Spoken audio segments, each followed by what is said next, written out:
বসে বসে দোয়া করবে, ওগো আমার আল্লাহ পুরো বাপটাকে তুমি তুলে নিও না, মাটাকে তুলে নিও না, কেন বড় নিয়ামতের যিনি, বড় আদরের যিনি, বড় সম্মানের যিনি, তুমি বাইরে খোলো তো কি হয়েছে, কেউ তোমার জন্য ধার হয়ে আল্লাহর কাছে ফরিয়াদ করতে থাকে। আমি আমার কথা বলি, এই বাংলার অলিতে গলিতে আমার দুশ্মন ঘুরে বেড়াতে লেগেছে, কিন্তু আমার বাপের দোয়া, আমার মায়ের দোয়া আমার জন্য ধার হয়ে রয়েছে। কেউ আমার জন্য চিন্তা করছে না করো, ওই জনম দুঃখিনী মাটা, ওই জনম দাদা বাপটা, তারা ফজরের নামাজ পড়ে কাঁদে, তাহাজ্জুদ পড়ে কাঁদে, যখনই হাত তোলে তখনই কাঁদে, ওগো আমার আল্লাহ আমার বাচ্চাটাকে তুমি হিফাজত করো। বন্দুকের গুলি মিস হয়ে যায়, মা বাপের দোয়া কখনো মিস হয় না। অথচ যারা মা বাপকে পেয়ার করেছে, আল্লাহ পাক তাদেরকে কি সম্মান, কি মাকাম দান করে দিয়েছে। এ যুবকেরা, তরুণেরা, এ নবী পাকের প্রেমিকেরা, আল্লাহ মা বাপকে কি নিয়ামত করেছে।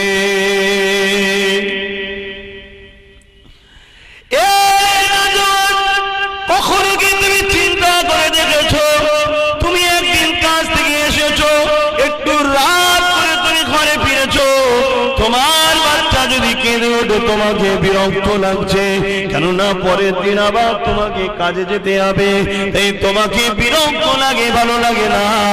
তুমি তোমার পরিবারকে বলো কে থামাও বা পাশের ঘরে নিয়ে যাও, আমার ঘুমে ডিস্টার্ব হচ্ছে।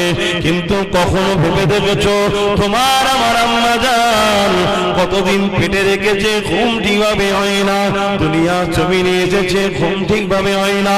যখন তুমি ছোট ছিলে একটুতেই বিমার হয়ে যেত, ঠান্ডা লেগে যেত, হাঁচি হতো, সর্দি হতো, জ্বর হতো, নানা রকম পেটে যন্ত্রণা হতো, কাঁদতে থাকতে, তখন তোমার মা কিন্তু ঘুমাতে পারত না, রাত জেগে তোমাকে কোলে করে নিয়ে ঘুরে ঘুরে বেড়াতো।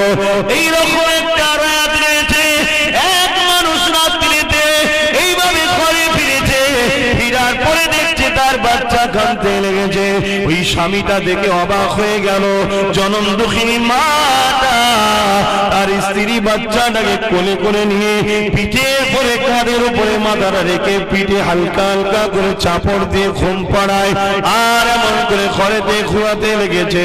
স্বামীটার চোখে পানি এসে গেছে, আরে আমার মা নিশ্চয় আমাকেও ছোটবেলায় এত কষ্ট করে লালন পালন করেছে, তাই ধরপড় করে উঠে পড়েছে। স্ত্রী জিজ্ঞাসা করছে কোথায় যাবে, না রে কতদিন হয়ে গেল ওই যে গোরস্থানে তারা পড়ে আছে, একবারও যাবার সময় নাই, ইনকাম করাতে ব্যস্ত, দুনিয়াদারিতে ব্যস্ত। আজ তোমার এই দৃশ্যটা দেখে আমার মায়ের কথা আমার মনে পড়েছে, তাদের কবরে ধারে একটু দাঁড়ায়, কেন নবী আমার জানিয়ে দিয়েছে মান যারা কবর আবা ওইহে আও আহাদুহুমা ফি কুল্লি জামাতিন গফরাল্লাহু কুতিবা বাররা। জুম্মার দিনে যে ছেলেটা তার বাপ মার কবর জিয়ারত করলো, উভয়ের অথবা একজনে, আল্লাহ পাক তার কপালে লিখে দেবে এই ছেলেটা বাপ মার খেদমতগার ছেলে, আল্লাহর জাহান্নাম থেকে নাজাত পেয়ে গেছে। জুম্মার দিনে বাপ মার কবর জিয়ারত করবে, যাদের হায়াতে আছে মসজিদে একটু বসে বসে দোয়া করবে, ওগো আমার আল্লাহ পুরো বাপটাকে তুমি তুলে নিও না, মাটাকে তুলে নিও না, কেন বড় নিয়ামতের যিনি, বড় আদরের যিনি, বড় সম্মানের যিনি, তুমি বাইরে খোলো তো কি হয়েছে, কেউ তোমার জন্য ধার হয়ে আল্লাহর কাছে ফরিয়াদ করতে থাকে। আমি আমার কথা বলি, এই বাংলার অলিতে গলিতে আমার দুশ্মন ঘুরে বেড়াতে লেগেছে, কিন্তু আমার বাপের দোয়া, আমার মায়ের দোয়া আমার জন্য ধার হয়ে রয়েছে। কেউ আমার জন্য চিন্তা করছে না করো, ওই জনম দুঃখিনী মাটা, ওই জনম দাদা বাপটা, তারা ফজরের নামাজ পড়ে কাঁদে, তাহাজ্জুদ পড়ে কাঁদে, যখনই হাত তোলে তখনই কাঁদে, ওগো আমার আল্লাহ আমার বাচ্চাটাকে তুমি হিফাজত করো। বন্দুকের গুলি মিস হয়ে যায়, মা বাপের দোয়া কখনো মিস হয় না।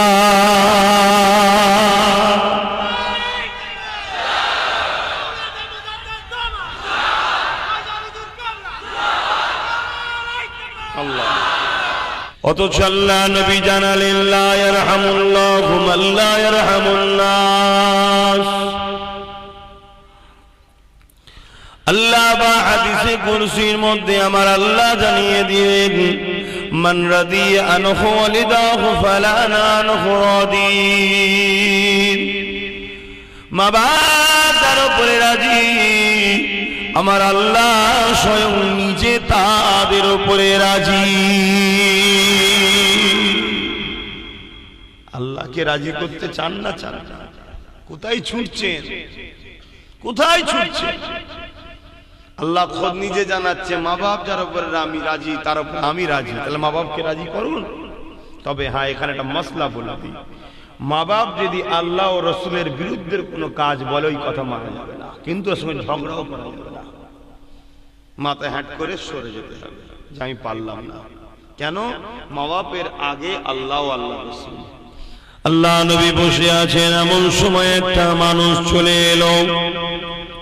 হযরত আবু উমামা থেকে হাদিসটা রওয়ায়াত, আন আবি উমামা আন্না রাসূলানি ক্বালা ইয়া রাসূলুল্লাহ মা হাক্কুল ওয়ালিদাইনি আলা ওয়ালাদি ক্বালা হুমা জান্নাতুকা ওয়া নারুকা। হযরত আবু উমামা রাদিয়াল্লাহু তাআলা বলেন, আমি বসে রয়েছি রাসূলুল্লাহর কাছে, এমন সময় একটা যুবক চলে আসলো। আল্লাহ নবীকে জিজ্ঞাসা করতে লাগলেন, ইয়া রাসূলুল্লাহ হাবিবাল্লাহ, মা বাপের উপরে ছেলেদের হক কি? আল্লাহ নবী বলেছেন, হুমা জান্নাতুকা নারুকা। যদি তুমি মা বাপকে নারাজ করো, বেজার করো, কষ্ট দাও, এ ছেলে তুমি জাহান্নামী হয়ে যাবে।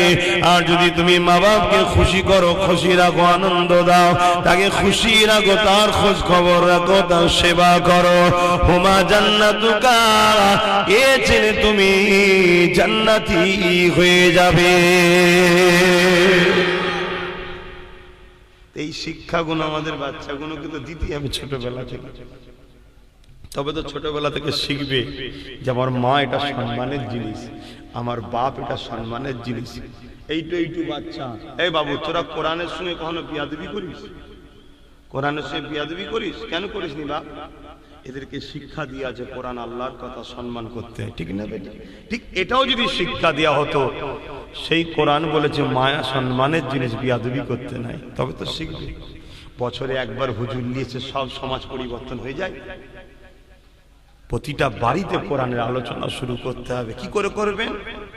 বাংলা পড়ে খবরদার নয়, আরো যেটুকু কাজ ওটুকু যাবে। আমরা যেটা বলছি শুনুন, ওইগুলো আলোচনা করুন ঘরে।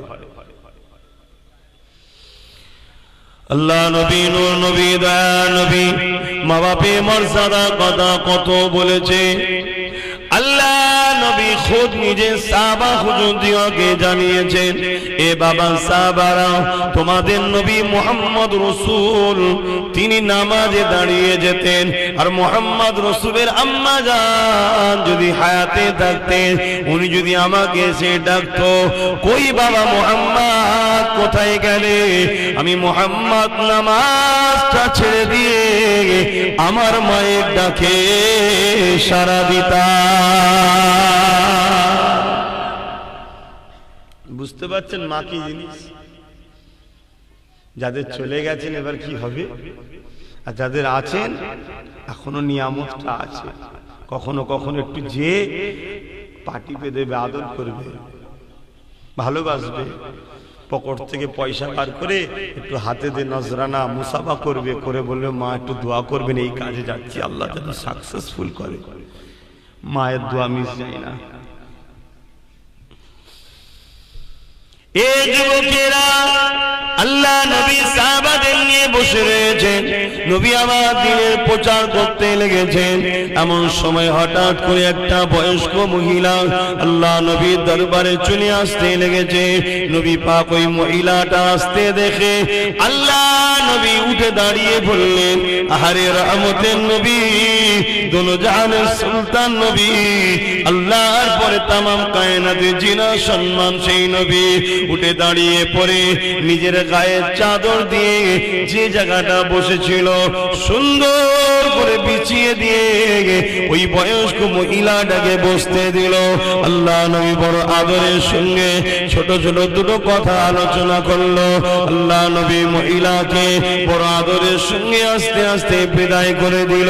দিয়ে নবী পাক বসে গেলেন, সাহাবা হুজুররা বসে গেলেন। কিন্তু সাহাবাদের মধ্যে কানা খুশাখুশি হতে লেগেছে, কে মহিলাটা? দুনিয়া দোজাহানের সুলতান যাকে এত ভালোবাসা দিল। আল্লাহ নবী সময় বলতে লাগলেন, এ বাবা সাহাবারা, আপনারা ভাবতে লেগেছেন এই মহিলাটাকে আমার রাসূলের আম্মা জান তো দুনিয়াতে ছোটবেলাতে চলে গেছে, কে? শোনো গো বাবা, এই মহিলাটা অন্য কেউ নয়, এই মহিলাটা হলো আমার দুধমা হযরতে হালিমা। দোজাহানের সুলতান যদি তিনার দুধমাকে এত স্নেহ মমতা ভালোবাসা দেখায়, এ যুবক তোমাকে আমাকে আমাদের মায়েদের ঘরে তাহলে কত ভালোবাসতে হবে। অথচ আম্মা আমেনার থেকে আমার নবীর সম্মান বেশি, দুধমা হালিমার থেকে রাসূলুল্লাহ সম্মান বেশি। আল্লাহর পরে সব থেকে সম্মান হলো মুহাম্মদ রাসূলুল্লাহ। তারপরেও তিনি আদর্শ দেখাচ্ছে, দেখুন আর আমরা কি করছি।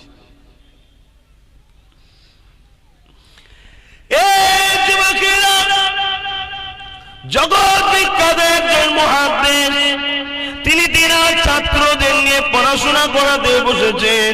ওই ছাত্রের মধ্যে একজন ছাত্র এমন করে বারবার হুজুরের মুখের দিকে ঘুরে ঘুরে দেখতে লেগেছে। হুজুর জিজ্ঞাসা করে, বাবা কি দেখিস রে তুই বাবা? হুজুর বিয়াদবি নেবেন না, কাল রাতে তাহাজ্জুদের নামাজ যখন পড়ে ঘুমিয়েছিলাম। ছাত্ররা কেমন বুঝছো তো? তাহাজ্জুদের নামাজ পড়ে ঘুমায়। হুজুর আপনাকে কবে দেখছিলাম, অবাক হয়ে গেলাম, আপনার দাড়ি মোবারক থেকে নূর চমকাচ্ছে, তাই বারবার দেখি। হুজুর বলছেন, বাবা ঠিকই দেখেছি রে বাবা, কেননা কাল রাত্রিরে তাহাজ্জুদের ওযু আমার আব্বা জান করেছিল। আমার আব্বা জানে পা মোবারকটাকে ওই ওযুর পানিটা আমি আমার দাড়ি দিয়ে মুছে দিচ্ছিলাম। ফতোয়া বেশি দিতে যাবেন না। আকাট মূর্খ কিছু আছে তো সমাজে, দাড়ি দাড়ি। আরে বাপের পায়ের কদমের দাম আল্লাহ কত করেছে জানো? বাপকে আল্লাহ জান্নাতের দরজা চৌকাট করেছে। জোরে বলে সুবহানাল্লাহ। আল জান্নাতু তাহতা আকদামুল উম্মাহাত, আল্লাহ মাকে জান্নাত বানিয়ে দিয়েছে।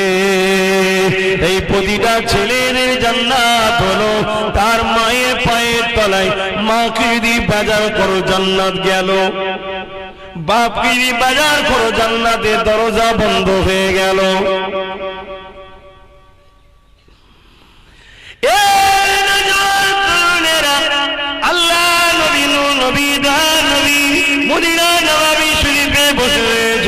এমন সময় দেখা যায় আল্লাহ নবী হুজরা মুবারকে বসে রয়েছে।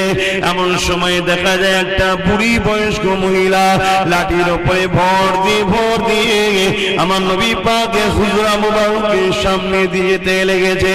আল্লাহ নবী ওই মহিলাটাকে দেখে আফসোস করতে লাগলেন, আহারে কে বাবা এই মহিলাটা?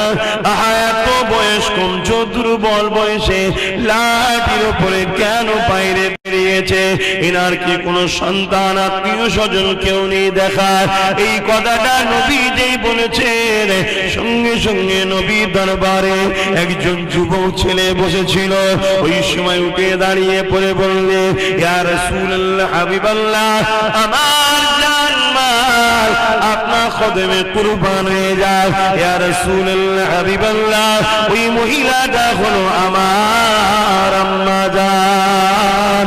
এই কথা না শোনার সাথে সাথে আল্লাহ নবীর চেহারা মোবারক লাল হয়ে গেল। আরে নূরে নবী বলতে লাগলেন, কি ব্যাপার বাবা ছেলে, তোমার মা তো দুর্বল কম আমাদের কাছে এসে বসে আছো কেন বাবা? ওই সময় ছেলেটা বলেছিল, ইয়া রাসূলুল্লাহ, হাবিবাল্লাহ, আমার মা আপনাকে মানে না, আমার মা এক আল্লাহকে মানে না, আমার মা দেব দেবী মূর্তির উপাসনা করে, এক আল্লাহকে মানে না, আপনাকে মানে না। আল্লাহ নবী বলেছিলেন, এ বাবা ছেলে, তোমার মা মানে না, তোমার মা জবাব দেবে আল্লাহর কাছে, কিন্তু তুমি ছেলে হিসাবে কেন মায়ের সেবা করো না? আমি নবী পাক জানিয়ে দিই, যে তার মা বাপকে ভালোবাসে না, সে আমি নবী আমার কেউ হয়ে না।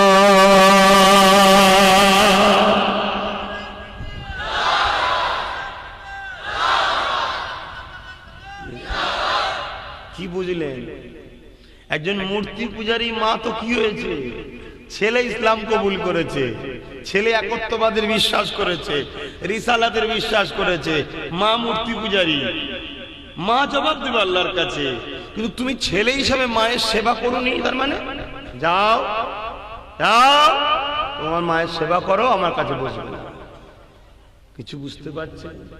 মদটা মানা যাবে না, কেন মদটা শিরক, মদটা ইসলাম বিরোধী, আল্লাহ বিরোধী।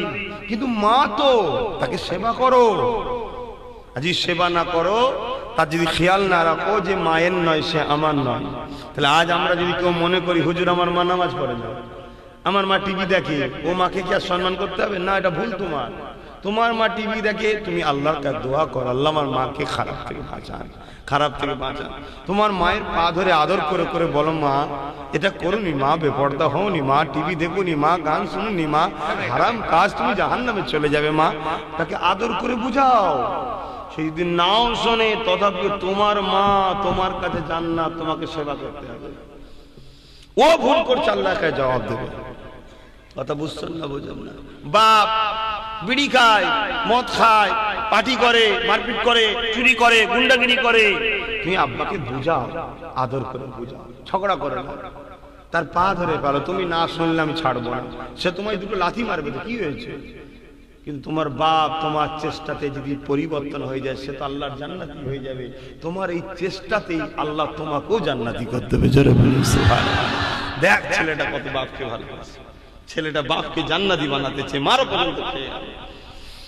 কথা বুঝছেন না? বুঝেন না? কিন্তু এর পরেও যদি তোমার বাপ না শুনে, কিন্তু এই বাপের সেবা তোমায় করতে হবে। তার মতটা তুমি মানতে পারবে না, কেন? তার মতটা ইসলাম বিরোধী, তার মতটা ইসলাম বিরোধী, সে শরিয়ত বিরোধী কাজ করে, সে খারাপ লোকেদের সঙ্গে উঠা বসা করে, সে দুনিয়ার জালিমদের সঙ্গে উঠা বসা করে, দুনিয়ার জালিমদের পক্ষে তার সাপোর্ট সহযোগিতা আছে, তাকে মানা যাবে না তার মতটাকে। কিন্তু বাপ হিসেবে তাকে ভালোবাসতে হবে, প্যার করতে হবে। তোমার আব্বা, আল্লাহর বিধান এটাই তো আমাদের পরীক্ষা রে বাবা। কষ্ট যদি না হয় তাহলে পরীক্ষা কিসে? হ্যাঁ, কেউ কেউ বলে যে দুনিয়ায় যদি ওই লোকটাকে ধরতে পারতাম তাহলে একটু ভালতারে জিজ্ঞেস করতাম পড়াশোনাটা কেন রেখেছো, এটা বাদ দিলেই তো হয়। আর যদি কষ্ট না হয় তাহলে পরীক্ষা বসে পাশ করার পরে মজাটাই বা কি করে বুঝবে?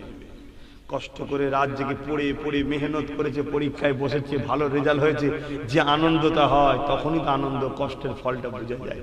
দুনিয়ায় তো একটু কষ্ট হবে, তবে তো আখিরাতে মজা পাবে।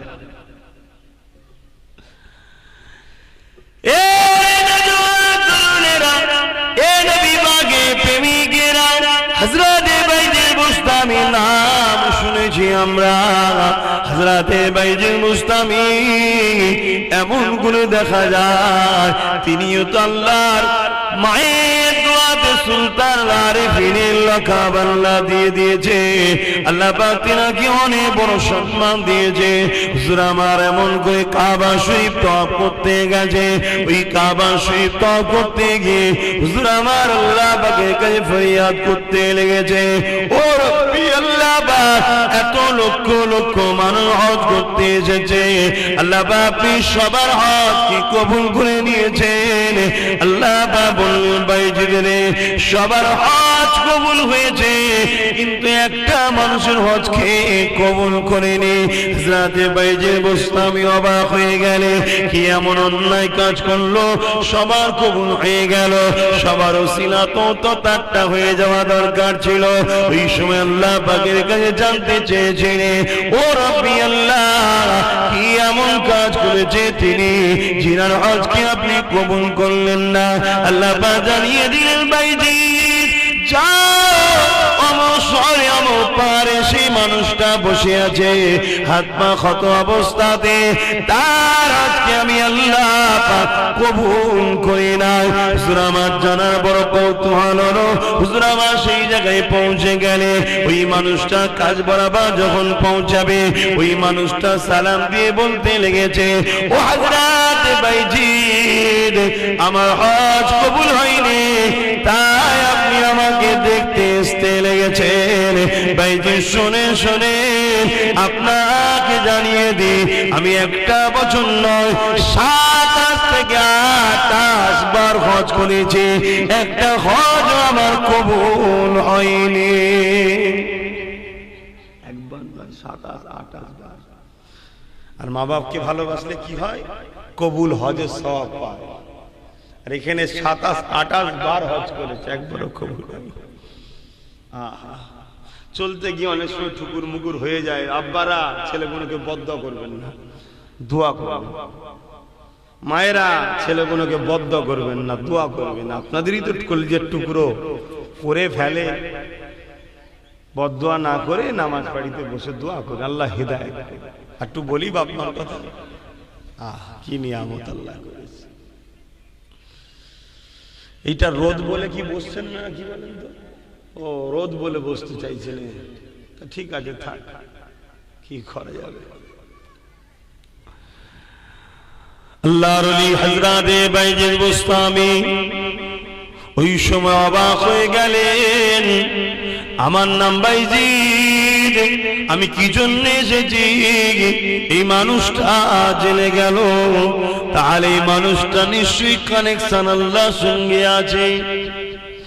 কেননা ইত্তাকু ফিরাসাতাল মুমিনি ফাইন্নাহু ইয়ানজুরু বিনুরিল্লাহ।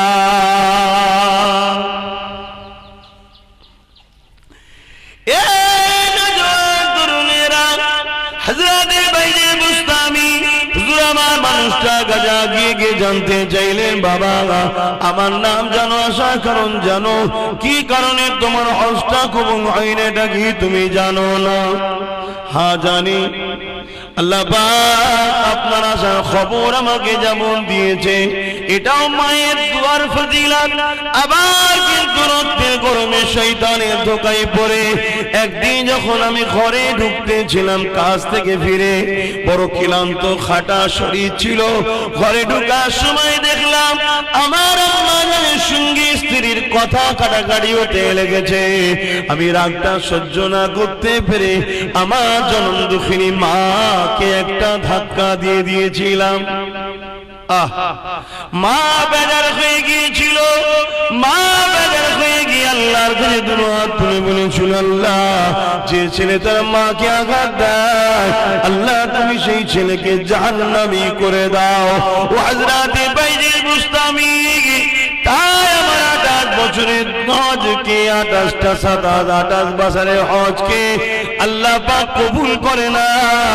কেন? জাহান্নামীর আমল নিয়ে কি হবে? আমি যাই হজ করতে, কিন্তু আল্লাহ পাক আমার হজকে কবুল করেন, এটা আমার মায়ের বদদুয়া। যদি মা বাপ বেজার থাকে, তুমি নামাজ পড়ো, নাজাত নাই, কেন তোমার নামাজ কবুল হবে? বলো বলো আল্লাহ। তাই মা বাপকে খুশি করে।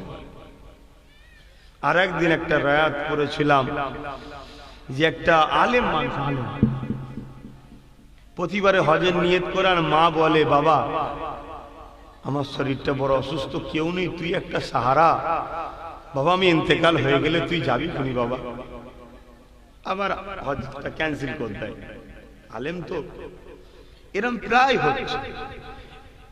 ব্যাস একদিন প্লেন খিচলে গেছে, 1 বছরে আরে আপনি প্রতিবারই হজের সময় এলে আমি যাবার শখ করি, আর আপনি বলেন আমি চলে গেলে তুই যাবি। তোমার মরণও হচ্ছে না আর আমার যাওয়াও হচ্ছে না, তোমার কথা শুনবো না। মা বলেছে, আল্লাহ যে ছেলে তার মাকে অপমান করলো, আল্লাহ তুমিও তাকে অপমান করো। আগেকার সময় পায়ে হেঁটেও হজ হতো, পায়ে হেঁটে হেঁটে যাচ্ছে, গভীর রাত হয়ে গেছে, কোথায় থাকবে? মসজিদে আশ্রয় নেই। মুসাফিরদের জন্য মসজিদে রাতটুকু যান বাঁচাবার জন্য থাকা যায়, পরের দিন চলে যেতে হবে। কথা বুঝে আসছে? কেন রাস্তাঘাটে থাকলে চুরি হয়ে যেতে পারে, জানের ওপর হামলা হতে পারে। তাই মসজিদে বসে ঘুমোবার তো জায়গা নয় মসজিদ, উনি মসজিদে জেকের করছে, নফল নামাজ পড়ছে, আলেম মানুষ, ভালো মানুষ। আহা, এখন ওই গ্রামে চোর পড়েছে রাত্রে, চোর চোর করে যেই হাঁকার দিয়ে তার চোরটা মসজিদের দিকে গেছে, এতটুকু একজন দেখেছে। তো সবাই এসে মসজিদ ঘিরে ফেলেছে। চোর তো হওয়া, মসজিদের মধ্যে কে আছে ভাই? চোর আছে? আলেম মানুষটা আছে, উনি জিকির করছে, নামাজ পড়ছে, তো খেয়ালই নেই। ওকে এসে ধরে চুরি করে আবার নামাজ। সে তখন বলছে, ভাই আমি হজে যাচ্ছি, আমি মুসাফির মানুষ। এই মানুষ কত তো ভিসা ফিসার এত সিস্টেম ছিল না রে বাবা। কিছুতেই প্রমাণ হলো না। তখন বিচারের কাজীর কাছে যখন নিয়ে গেছে, আগেকার সময় আগে প্রচার করা হতো এই শাস্তির জন্য এই লোকের এই শাস্তি দেওয়া হচ্ছে। তো বিচারকের ঘোষণা হচ্ছে যে ইনি চুরি করার জন্য ইনার হাত কাটা হচ্ছে। তখন আলেম বান্দাটা বলছে, শুনুন ভাই, আমি শেষবার একটা কথা বলছি, আমি চোর নই, কিন্তু আপনারা ফয়সালা যখন করছেন এই ঘোষণাটাকে একটু চেঞ্জ করে দেন। কি ঘোষণা? যে মা বাপের মায়ের কথা অমান্য করার জন্য এর হাত কাটা হচ্ছে। তখন জানতে চেয়েছে সবাই কি ব্যাপার, এই ব্যাপার। কিন্তু তখন তো শাস্তি ঘোষণা হয়ে গেছে। চিন্তা করে, মা বাপকে আল্লাহ কি নিয়ামত করেছে, তাদেরকে আঘাত দেবেন না। অথচ যারা মা বাপকে পেয়ার করেছে, আল্লাহ পাক তাদেরকে কি সম্মান, কি মাকাম দান করে দিয়েছে। এ যুবকেরা, তরুণেরা, এ নবী পাকের প্রেমিকেরা, আল্লাহ মা বাপকে কি নিয়ামত করেছে।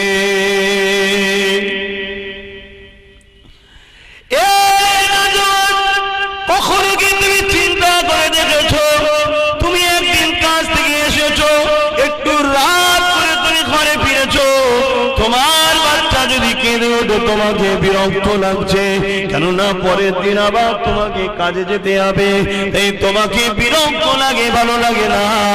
তুমি তোমার পরিবারকে বলো, ওকে থামাও বা পাশের ঘরে নিয়ে যাও, আমার ঘুমে ডিস্টার্ব হচ্ছে। কিন্তু কখনো ভেবে দেখেছো, তোমার আমার আম্মা জান কতদিন পেটে রেখেছে, ঘুম ঠিকভাবে হয় না, দুনিয়া জমিনে এসেছে, ঘুম ঠিকভাবে হয় না। যখন তুমি ছোট ছিলে, একটুতেই বিমার হয়ে যেত, ঠান্ডা লেগে যেত, হাঁচি হতো, সর্দি হতো, জ্বর হতো, নানা রকম পেটে যন্ত্রণা হতো, কাঁদতে থাকতে। তখন তোমার মা কিন্তু ঘুমাতে বাধ্য না, রাত জেগে তোমাকে কোলে করে নিয়ে ঘুরে ঘুরে বেড়াতো। এইরকম একটা রাত রয়েছে, এক মানুষ রাত্রিতে এইভাবে ঘরে ফিরেছে, ফিরার পরে দেখছে তার বাচ্চা কাঁদতে লেগেছে। ওই স্বামীটা দেখে অবাক হয়ে গেল, জনম দুঃখিনী মাটা তার স্ত্রী বাচ্চাটাকে কোলে করে নিয়ে পিঠে করে কাঁধের উপরে মাথাটা রেখে পিঠে হালকা হালকা করে চাপড় দিয়ে ঘুম পাড়ায়, আর এমন করে ঘরেতে ঘুরাতে লেগেছে। স্বামীটার চোখে পানি এসে গেছে। আরে আমার মাও নিশ্চয় আমাকেও ছোটবেলায় এত কষ্ট করে লালন পালন করেছে, তাই ধরপড় করে উঠে পড়েছে। স্ত্রী জিজ্ঞাসা করছে, কোথায় যাবে? না রে, কতদিন হয়ে গেল ওই যে গোরস্থানে তারা পড়ে আছে, একবারও যাবার সময় নাই, ইনকাম করাতে ব্যস্ত, দুনিয়াদারিতে ব্যস্ত। আজ তোমার এই দৃশ্যটা দেখে আমার মায়ের কথা আমার মনে পড়েছে। তাদের কবরে ধারে একটু দাঁড়ায়, কেন নবী আমার জানিয়ে দিয়েছে মান যারা কবর আবা ওইহে আও আহাদুহুমা ফি কুল্লি জামাতিন গফরাল্লাহু কুতিবা বাররা। জুম্মার দিনে যে ছেলেটা তার বাপ মার কবর জিয়ারত করলো, উভয়ের অথবা একজনে, আল্লাহ পাক তার কপালে লিখে দেবে এই ছেলেটা বাপ মার খেদমতগার ছেলে, আল্লাহর জাহান্নাম থেকে নাজাত পেয়ে গেছে। জুম্মার দিনে বাপ মার কবর জিয়ারত করবে, যাদের হায়াতে আছে মসজিদে একটু বসে বসে দোয়া করবে, ওগো আমার আল্লাহ পুরো বাপটাকে তুমি তুলে নিও না, মাটাকে তুলে নিও না, কেন বড় নিয়ামতের যিনি, বড় আদরের যিনি, বড় সম্মানের যিনি, তুমি বাইরে খোলো তো কি হয়েছে, কেউ তোমার জন্য ঢাল হয়ে আল্লাহর কাছে ফরিয়াদ করতে থাকে। আমি আমার কথা বলি, এই বাংলার অলিতে গলিতে আমার দুশ্মন ঘুরে বেড়াতে লেগেছে, কিন্তু আমার বাপের দোয়া, আমার মায়ের দোয়া আমার জন্য ঢাল হয়ে রয়েছে। কেউ আমার জন্য চিন্তা করছে না করো, ওই জনম দুঃখিনী মাটা, ওই জনম দাদা বাপটা, তারা ফজরের নামাজ পড়ে কাঁদে, তাহাজ্জুদ পড়ে কাঁদে, যখনই হাত তোলে তখনই কাঁদে, ওগো আমার আল্লাহ আমার বাচ্চাটাকে তুমি হিফাজত করো। বন্দুকের গুলি মিস হয়ে যায়, মা বাপের দোয়া কখনো মিস হয় না।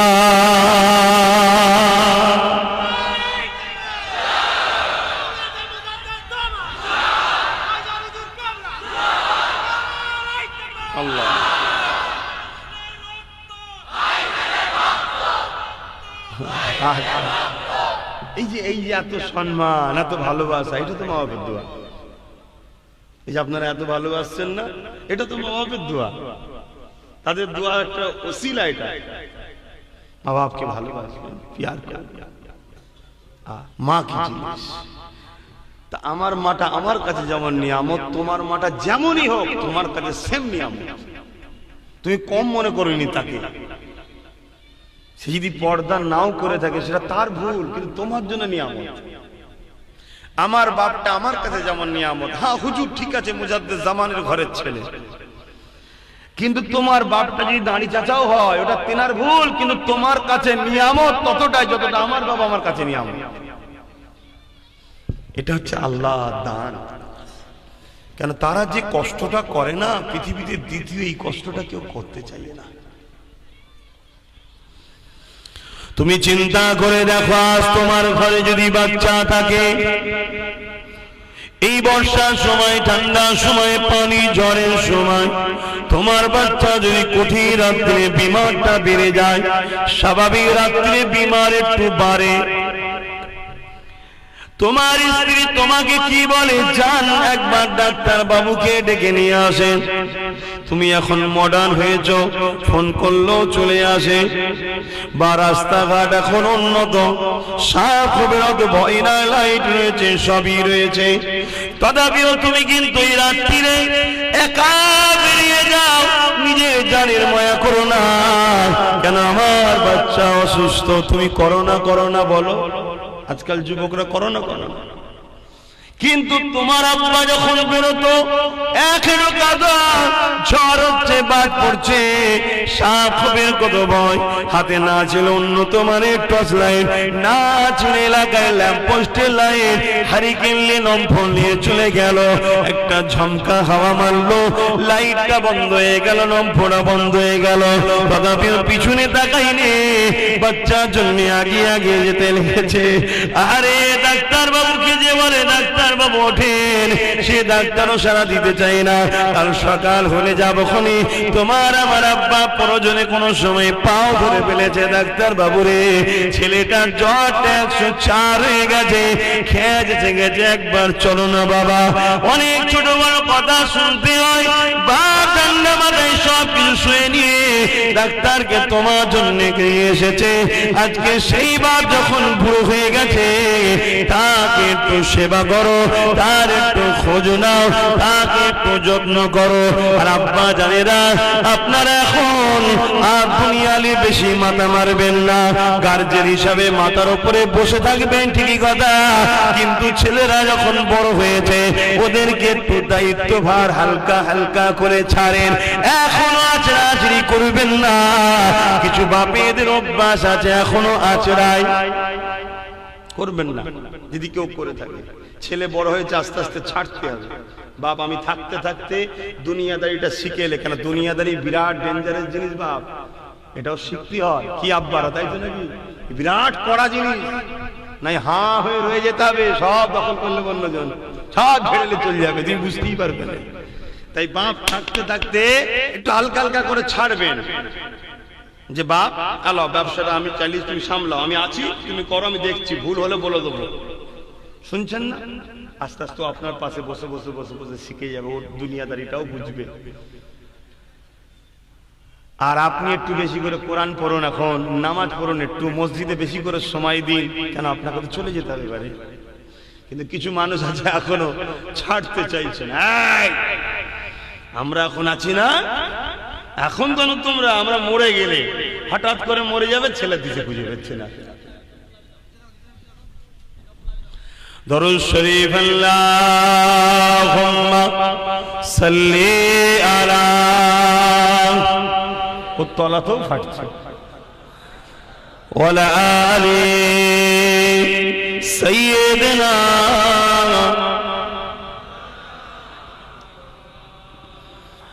আই কি যাবি সঙ্গে আমার, আই কি যাবি সঙ্গে আমার, নবী দেশে আয়, নবী দেশে আয়।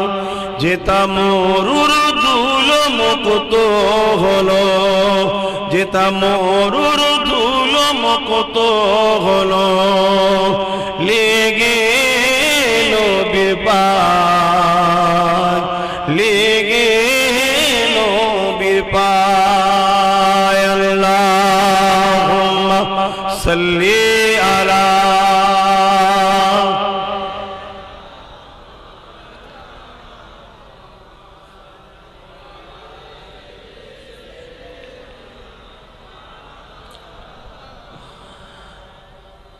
হাজার খুনি আমি যাব মদিনাতে, হাজার খুনি আমি যাব মদিনাতে, বলবো নবীজিকে মিটবে বেদনা আমার যে, কোন দিকে ভাই হেরা গোহা, কোন দিকে ভাই হেরা গোহা, বলে দাও আমায়। আল্লাহুম্মা সাল্লি আলা মাওলানা মুহাম্মদ ওয়ালা আলি সাইয়্যিদিনা। আল্লাহু আকবার। যুবকরা, যাদের আল্লাহ অর্থ দিয়েছে, বাপ মাকে সাথে করে মক্কা মদিনায় ঘুরতে নিয়ে যাও, তোমার জান্নাত তোমার সাথে থাকবে। আর আল্লাহর কাবা ওটাও জান্নাত, রাসূলের রওজা মোবারক ওটাও জান্নাত। কথা বুঝে আসছে? তোমার যদি সময় থাকে, অর্থ থাকে, এই বয়সে একটু বাপ মাকে নিয়ে যাও, তাদেরকে সাথে করে নিয়ে ঘুরিয়ে আনো। কত বড় নিয়ামত আল্লাহ বাপ মাকে করেছে। একটু বলবো বাপ মার কথা। মুসলিম শরীফের হাদিস, একজন মানুষ এসে নবীর কাছে আসলেন, আল্লাহ নবীকে সালাম দিয়ে বলতে লাগলেন, ইয়া রাসূলুল্লাহ, হাবিবাল্লাহ, আমি আপনার কাছে এসেছি হুজুর, জিহাদ ও হিজরতের ইজাজত দেন, যাতে করে আমি আল্লাহ পাকের কাছে সুফল কামনা করতে পারে। আল্লাহ নবী বলেছিলেন, তোমার ঘরে কি বাপ মা আছে? ছেলেটা বললেন, ক্বালা নাম বাল কিলাহুমা, তারা দুজনেই আছে। আল্লাহ নবী বললেন, ফিরে যাও, তাদের সেবা করো, যত্ন করো, ভালোবাসো, খেদমত করো। এর বিনিময়ে আল্লাহ তোমাকে জিহাদ ও হিজরতের সওয়াব দিয়ে দেবে। আল্লাহু আকবার। মা বাপের সেবাতে কত বড় নিয়ামত দেখুন। আর গরিব যদি ইমানদার হয়, মনে রেখে দিও, তুমি যদি তাকে দুনিয়ায় ভালোবাসতে পারো, দুনিয়া যদি তার সুখে দুঃখে সাথ দাও, পরকালে কঠিন দিনে যেখানে মাথার এক বেগ দেখতে লাগ, এক হাত উপরে আল্লাহ সূর্যকে নামিয়ে দেবে, এই কঠিন দিনে তুমি কিন্তু কামিয়াবি হয়ে যাবে। কেন? কিয়ামতে গরিবদের জন্য অনেক ফ্যাসিলিটি থাকবে। আল্লাহ পাকের দরবারে যখন কিয়ামতের দিন গরিবদের ওঠানো হবে, ওই সময় ফেরেশতারা বলতে লাগবে, চলো হিসাব দিতে হবে, মন দিয়ে শোনেন। ওই সময় গরিবরা বলতে লাগবে, এ আল্লাহ পাকের ফেরেশতারা, আমাদের আবার হিসাব কিসে? দুনিয়ায় তো কিছুই ছিল না, আমরা গরিব ছিলাম, হিসাবটা আবার কিসে দেব? ওই সময় আল্লাহ পাককে ফেরেশতারা বলবে, ও রব্বি আল্লাহ, আপনার এই বান্দা বান্দি গুলো বলছে এরা গরিব ছিল, তাই হিসাব আবার কিসে? আল্লাহ পাক বলছে, ফেরেশতারে, সাদ্দাকতা, আমার বান্দারা সত্য বলেছে, যাও আমি আমার বান্দা দিগকে বেহিসাব জান্নাতি করে দিলাম। এ যুবকেরা, গরিবরা কিয়ামতের দিনে ধনীদের থেকে 500 বছর আগে জান্নাতে চলে যাবে। কত বছর আগে বলুন বলুন? দুনিয়ায় না হয় 40 বছর গরিব, আরে 15 বছর পর তো যত জুলুম অত্যাচার, 15 বছর পরেই তো বুঝেন নাকি? দুনিয়ায় না হয় 50 বছর গরিব, দুনিয়ায় না হয় 60 বছর গরিব, সর্বোচ্চ 100 বছর যান। কিন্তু ময়দানে মাহশরে 500 বছর আগে। আর ময়দানে মাহশরটা কেমন হবে জানেন তো? আল্লাহ নবী জানিয়ে দিলেন, ময়দানে মাহশরেতে মানুষের মাথার ক্ষীণ কোন নাক দিয়ে ঝরে ঝরে পড়তে লাগবে, কেননা সূর্যের তাপ এত বেড়ে যাবে, এই সামান্য গরম আমরা সহ্য করতে পারছি না। সেদিন মাথার এক বেগ দেখতে লাগ, এক হাত উপরে আল্লাহ সূর্যকে নামিয়ে দেবে, ওই সূর্যের তাপেতে মানুষের পাসিনা ঝরতে থাকবে, মাথার মগজ গুলো গলে গলে নাক দিয়ে ঝরতে লাগবে। ওই ময়দানে মাহশর এত কঠিন দিন হবে, যেমন লোহা গুনে দিলে পুরে লাল হয়ে যায়, জমিনটা এরকম পুরে লাল হয়ে যাবে, কেউ ওই জমিনের উপরে দাঁড়াতে পারবে না। আমার যুবকেরা, আমার বোনেরা, আমার আম্মারা, বাবেরা, দুনিয়া দুদিনে দুনিয়া একটু কষ্ট করুন, লোভ লালসায় পড়ে ইমানকে বিক্রি করে দেবেন না, লোভ লালসায় পড়ে হারাম খেয়ে ফেলবেন না, লোভ লালসায় পড়ে জালিমদের সঙ্গে দল করে ফেলবেন না, ইসলাম বিদ্বেষীদের সঙ্গে সাথ দিয়ে ফেলবেন না। কেন? ময়দানে মাহশর এত কঠিন দিন হবে, ওই দিনেতে আল্লাহ গরিব দিগকে ধনীদের থেকে 500 বছর আগে জান্নাতে পাঠিয়ে দেবে। এবং ময়দানে মাহশর টোটাল হিসাবে দিনটা কতদিন হবে? কানা মিকদারু 50 আলফা সানাতি, 50,000 বছরের একটা লম্বা দিন হবে। এ যুবকেরা, ওই দিনকে একটু চিন্তা করে দুনিয়াদারি করো, একটু মাথায় রাখো। আমি বলছি না তুমি মসজিদে গিয়ে সবসময় তসবিলে বসে থাকো, সবসময় আল্লাহ আল্লাহ করো, এটা আমি বলছি না। আমি বলতে চাইছি, যাই করো আল্লাহ ও রসুলের বিরোধী যেন না হয়ে যায়, দিনের বিরোধী যেন না হয়ে যায়। তোমাকে তোমার মুফতি ডাকছে, যাও, কিন্তু এই মুফতি যদি আল্লাহ ও রসুলের বিরুদ্ধে ডাকে, ও মুফতির ডাকে সাড়া দেওয়া হারাম চলবে না। তোমাকে হুজুর ডাকছে, যাও, যদি হুজুর আল্লাহ রসুলের বিরুদ্ধে ডাকে, ওই হুজুরের ডাকে সাড়া দেওয়া হারাম চলবে না। তোমাকে নেতা লিডার ডাকছে, আসো, কিন্তু ওই ডাকে যদি ইসলাম রসুলের বিরোধী হয়, ওই ডাকে সাড়া দিয়া হারাম চলবে না। মাফ করবেন, জাতিকে সজাগ করার জন্য বলছি, কোন ধর্মের বিরুদ্ধে কথা বলছি না। যার ধর্ম তার উৎসব, তাই তো নাকি? একটু হ্যাঁ কি না বলবেন তো? যার ধর্ম তার উৎসব, আমার ধর্ম আমার উৎসব, ঠিক তো নাকি? যেমন আমাদের সামনে কুরবানি আসছে, ঈদুল আজহা, ঈদুল ফিতর চলে গেছে, ঈদুল আজহা আসছে। ঈদুল আজহার উৎসবটা কি ধর্মকে বাদ দিয়ে না ধর্মের জন্য? জোরে বলুন। তাহলে আমার আরো যারা ভাই আছে তাদেরও কিছু উৎসব আছে, তাদের উৎসব তাদের ধর্মের জন্য, তাই তো নাকি? কিন্তু আজকে ঈদুল আজহা আসছে, আমরা ঈদুল আজহাতে আমাদের ইসলামের যে নিয়ম নীতি রীতি আছে সেই অনুযায়ী আমরা ধর্ম করব, দুরেকাত নামাজও পড়ব, কুরবানি করব, কুরবানির সিন্নি আত্মীয় স্বজনকে দেব, ঠিক তো নাকি? আর না আমার প্রতিবেশী সমস্ত ধর্মের মানুষকে দেবো, কথা বলে দেবেন না? কেন দেবেন না? না ভাই, এটা তাদের জন্য নয়, এটা আমার জন্য, ঠিক তো নাকি? ঠিক তেমনি আজ আমার কওমকে বড় প্ল্যান করে, শোনো যুবক, শোনো, জুম্মায় জুম্মায় 5 বছর হলো রাজনীতির দল খুলেছি। তার আগে আব্বাস সিদ্দিকীর বাংলায় চলেছে না চলেনি? আরে এক একদিন 5টা করে জলসা করতাম আগে, কোন দিন 6টাও হয়ে গেছে। এখন তো জলসা ইচ্ছা করে নিচ্ছি না। কেন? নলেজ সিটির চাপ, সংগঠনের চাপ, সোশ্যাল কাজ করি, জানেন তো নাকি?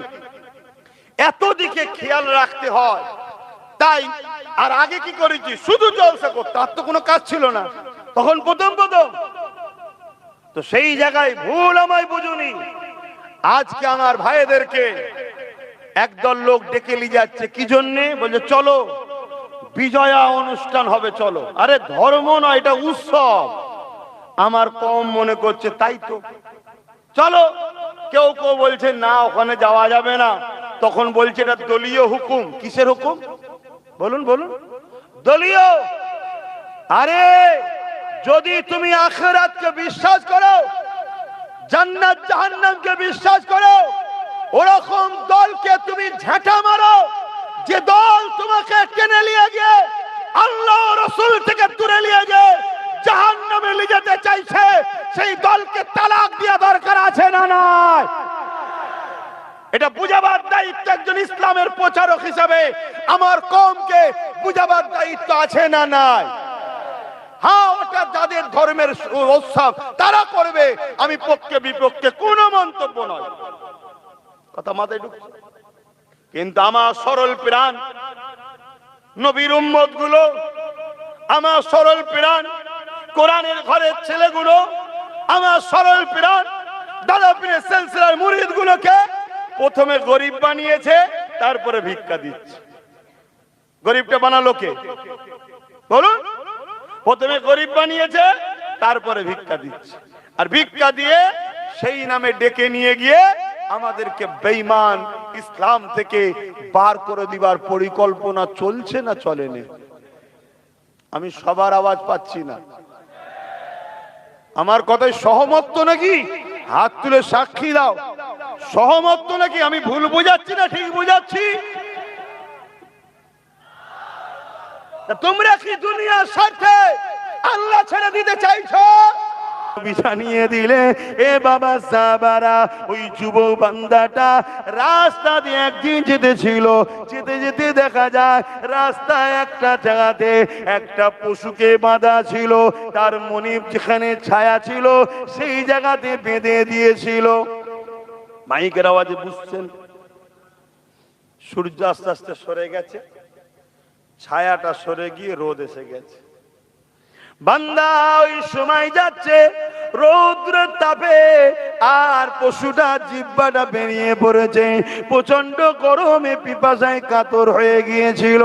এই বান্দার দেখে বড় দয়া ময়া হয়েছে, ওই পশুটাকে ছায়াতে বেঁধে দিয়ে পানি পান করিয়েছিল। কাজ এটা, রোদ থেকে নিয়ে গিয়ে ছায়াতে বেঁধে পানি পান করিয়েছে। আমার আল্লাহ বা বলে, বান্দারে আমি আল্লাহ দয়ার মালিক, 99 ভাগ দয়া আমার কাছে আছে, 1 ভাগ দয়া আমি জমিনে দিয়েছি। এই সামান্য দয়া নিয়ে আমার সৃষ্টি যখন বিপদে ছিল, তাকে তুই বিপদ মুক্ত করে পানি পান করিয়েছি। আজ বিচারের দিনে তুই বিপদে আছিস, কেন আমি রহমান দয়ার মালিক হয়ে তোর উপরে দয়া দেখাবো না? যা, আমি আল্লাহ তোর এই ভালো কাজটা দেখে বড় খুশি হয়েছি। তুই আমার বিপদের সৃষ্টি যেদিন ছিল, তাকে বিপদ মুক্ত করে পানি পান করিয়েছি। আজকে দিনে আমি আল্লাহ তোকে বিপদ মুক্ত করে জান্নাতি বানিয়ে দিলাম। আরো জোরে বলুন সুবহান।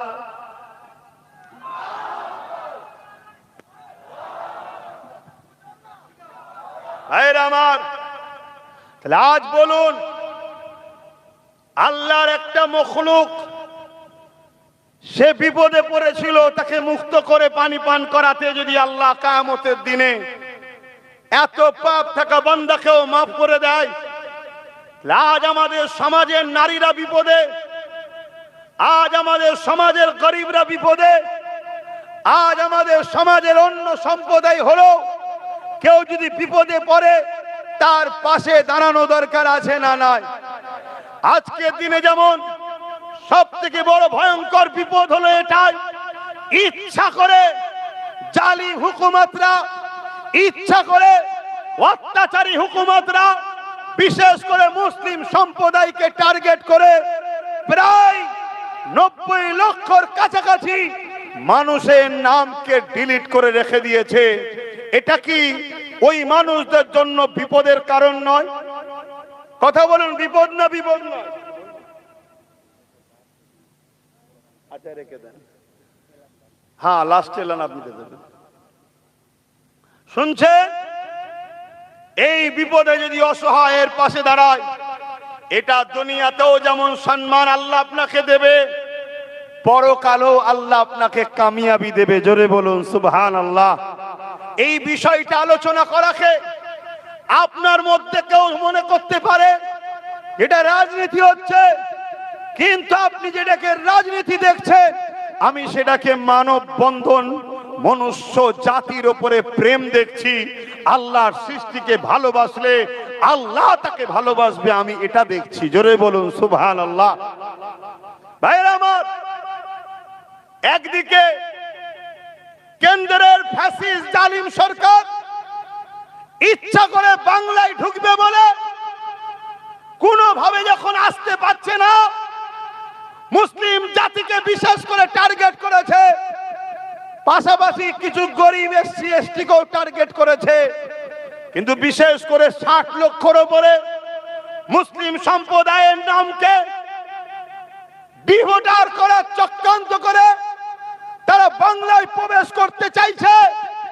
আর এই কেন্দ্রের ফ্যাসিস্ট সরকারকে এই কাজ করাতে সব থেকে বেশি সহযোগিতা করছে এই রাজ্য সরকার, যে ছিল 250 কোটি টাকা খরচ করেছে এবং 90,000 অফিসার দিয়েছে, যাতে করে দ্রুততার সাথে এই মানুষের নামগুলোকে বাদ দিয়ে ডিলিট করে এসআইআর এর চক্রান্তটা যাতে তৈরি করতে পারে। আজকে এরকম একটা বিপদের দিনে 90 লক্ষ লোকের নাম বাদ পড়েছে। ধরুন দেগঙ্গাতে 10,000 হোক, 15,000 হোক, 20,000 হোক, ধরুন লোকের নাম এখন ঝুলে আছে বা বাদ পড়েছে। এই জায়গায় আব্বাস সিদ্দিকী যদি বলে, আরে ওর 20,000 বাদ গেছে, যাকে যাক আমার বয়ে গেছে, তাহলে কি এই 20,000 মানুষের আমি পক্ষে না বিরুদ্ধে? জোরে বলুন, আমি এতে খুশি হয়েছি না হইনি?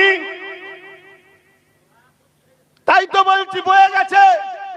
আজ দেখলাম সোশ্যাল মিডিয়ায় বা টিভিতে, মানে বক্তব্য দিচ্ছে, কোনো মোবাইলে বেরিয়ে আসছে কি আমাদের রাজ্যের প্রাক্তন মুখ্যমন্ত্রী একজন মহিলা হয়ে, মায়ের জাতের দিল বড় নরম হয়, সে বলতে লেগেছে যে ভোটার নাম ডিলিট হয়েছে, বাদ গেছে কি শুধু তোমার এলাকায়?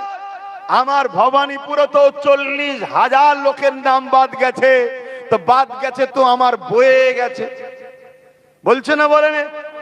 তার মানে যারা বাদ দিতে চেয়েছিল তার প্রমাণ আজকে আপনারা হাতে নাতে পাচ্ছেন না, পাননি।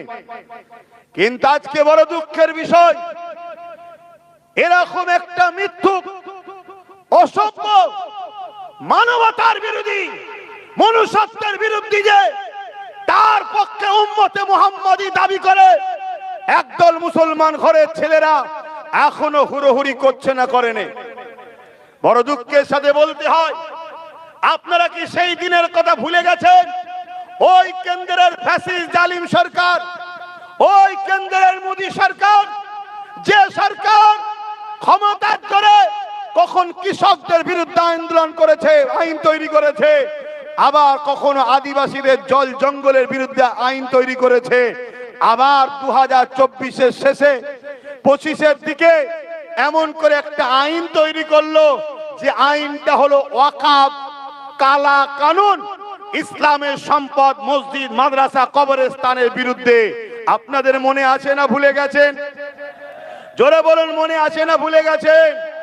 কেন্দ্রের জালিম স্বৈরাচারী মোদী সরকার ক্ষমতার জোর দিয়ে মুসলিম জাতিকে এমন করে আসাম থেকে শুরু করে উত্তরপ্রদেশ, গুজরাট থেকে শুরু করে সর্ব জায়গায় হত্যা, মারছে, খুন করছে, জুলুম করছে, করতে করতে করতে আজকে সে হাত দিল কোথায়?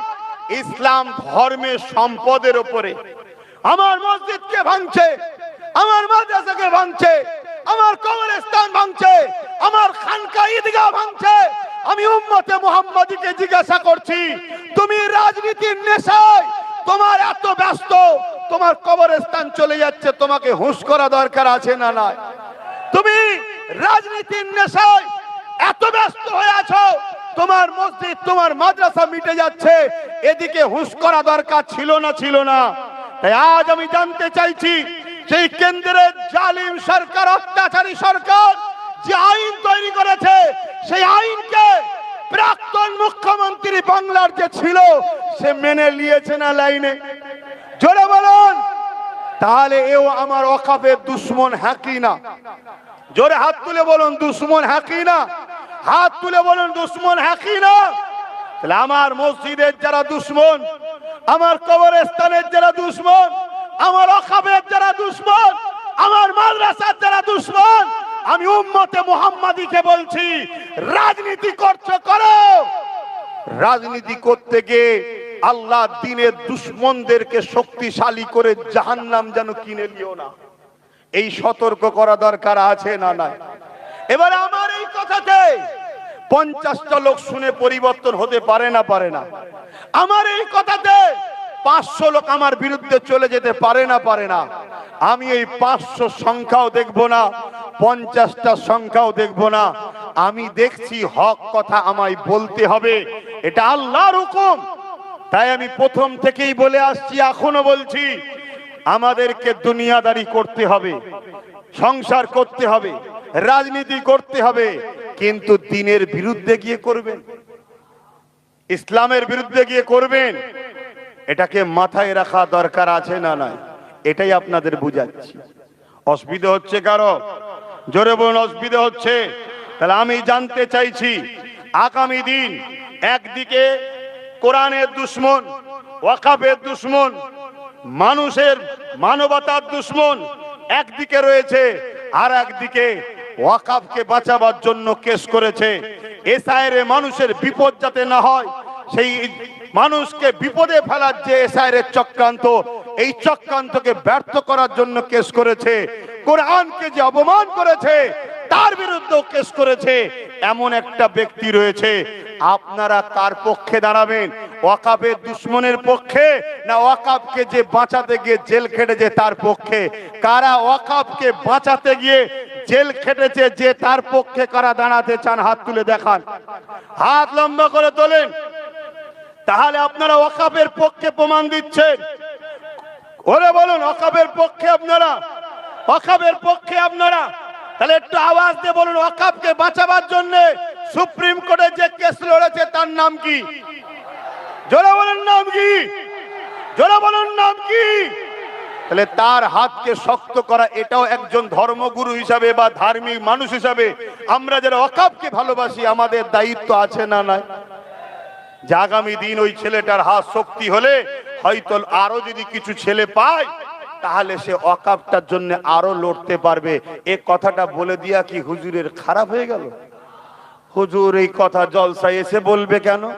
এটা মনে হচ্ছে নাকি রাজনীতির নেতা যখন রুজি রুটি শিক্ষা স্বাস্থ্য দেশের কথা ভুলে গিয়ে ধর্মের বিরুদ্ধে লাগে আর ধর্ম প্রমোট করার পক্ষে থাকে, তখন মুসলিম ধর্মগুরু হিসেবে আমারও দায়িত্ব আমার দিনের দুশ্মনকে আমার কমকে চিনাবার দরকার আছে না নাই?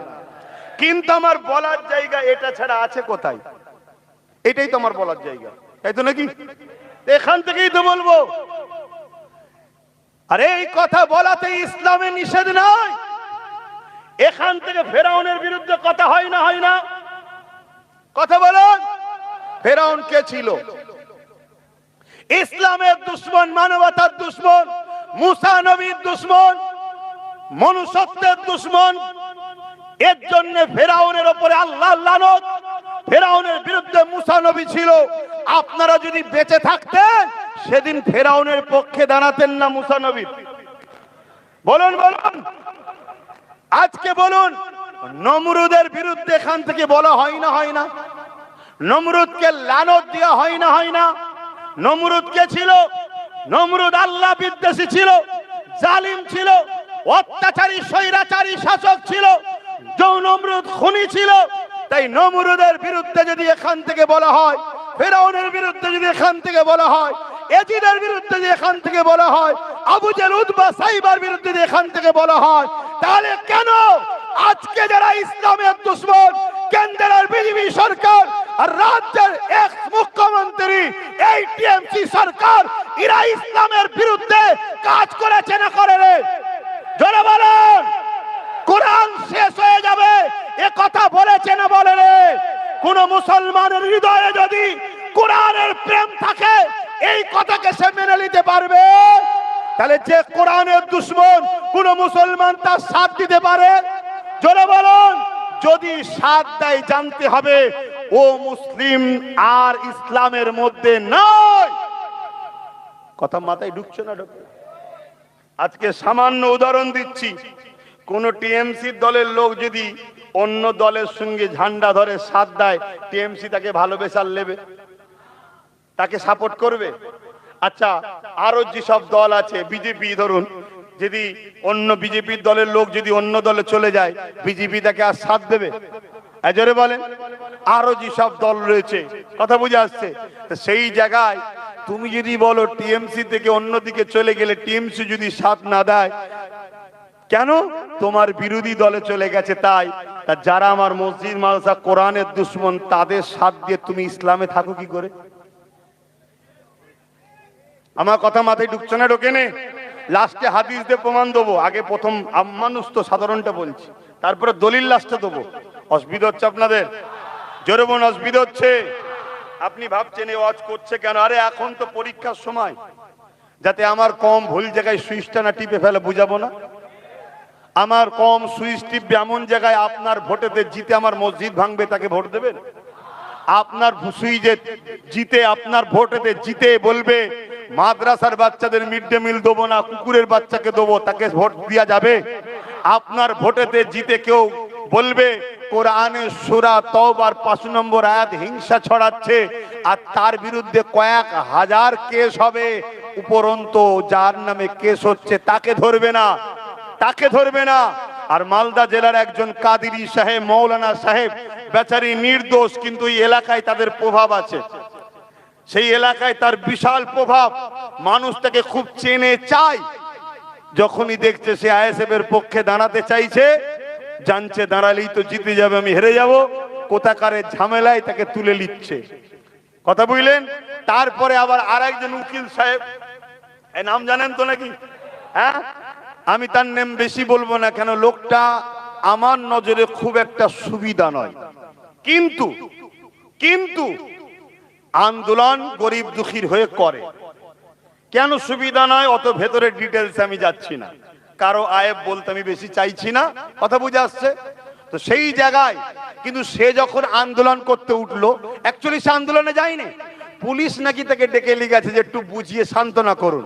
আর সে বুঝাবার আগে তার একটু ফটো তোলার খুব শখ, একটু ফটো যাতে ওঠে, কিছু কথা বলেছে যে কথাগুলোকে আমি অ্যাকসেপ্ট করছি না।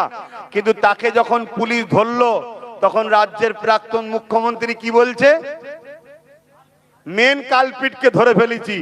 ও একটা সময় কিন্তু এই রাজ্য সরকারের সাথেই ছিল, তখন কালপিট ছিল না, তখন আল্লাহর ওলি ছিল, কথা বুঝে আসছে। তাহলে এই যে নির্দোষ নির্দোষ লোকগুলোকে ধরে নিচ্ছে, এরা নাকি গরম করছে বাজার। সবচেয়ে বড় বিষয়, আর একটা জাতিকে বলছে, আমার কথাই কেউ বেজার হচ্ছেন নাকি? যদি বেজার হন নিজেকে প্রশ্ন করবেন। হারা যখন বলে মসজিদের ইমামরা জুম্মার দিনে উস্কানোমূলক কথা যেন না বলে, কই তখন তো তোর ব্যথা হয়নি। আর আব্বাস সিদ্দিকী যখন ইমামদের পক্ষে দাঁড়িয়ে বলবে আমার মসজিদে উস্কানোমূলক কথা হয় না, আমার মসজিদে সাম্প্রদায়িক কথা হয় না, আমার মসজিদে হিংসার কথা হয় না, আমার মসজিদে কথা হয় ইসলামের কথা, ইসলাম প্রেমের কথা বলে, ঐক্যের কথা বলে, ভ্রাতৃত্বের কথা বলে, মনুষ্যত্বের কথা বলে, শান্তির কথা বলে, সাম্যের কথা বলে, তখন আমার ওপরে রাগ হচ্ছে কেন? কথা বুঝছেন না? বোঝেন? তাহলে আপনাকে প্রশ্ন করছি, আপনি হয়তো মুসলিম ঘরের ছেলে, আপনার বাপটাও ভালো মাটাও ভালো, কিন্তু এমন সোহবতে পড়ে গেছেন সে আপনাকে হালাল খাদ্যর ভেতরে হারাম খাইয়ে খাইয়ে খাইয়ে খাইয়ে আপনার ভেতরটাকে খারাপ করে দিচ্ছে।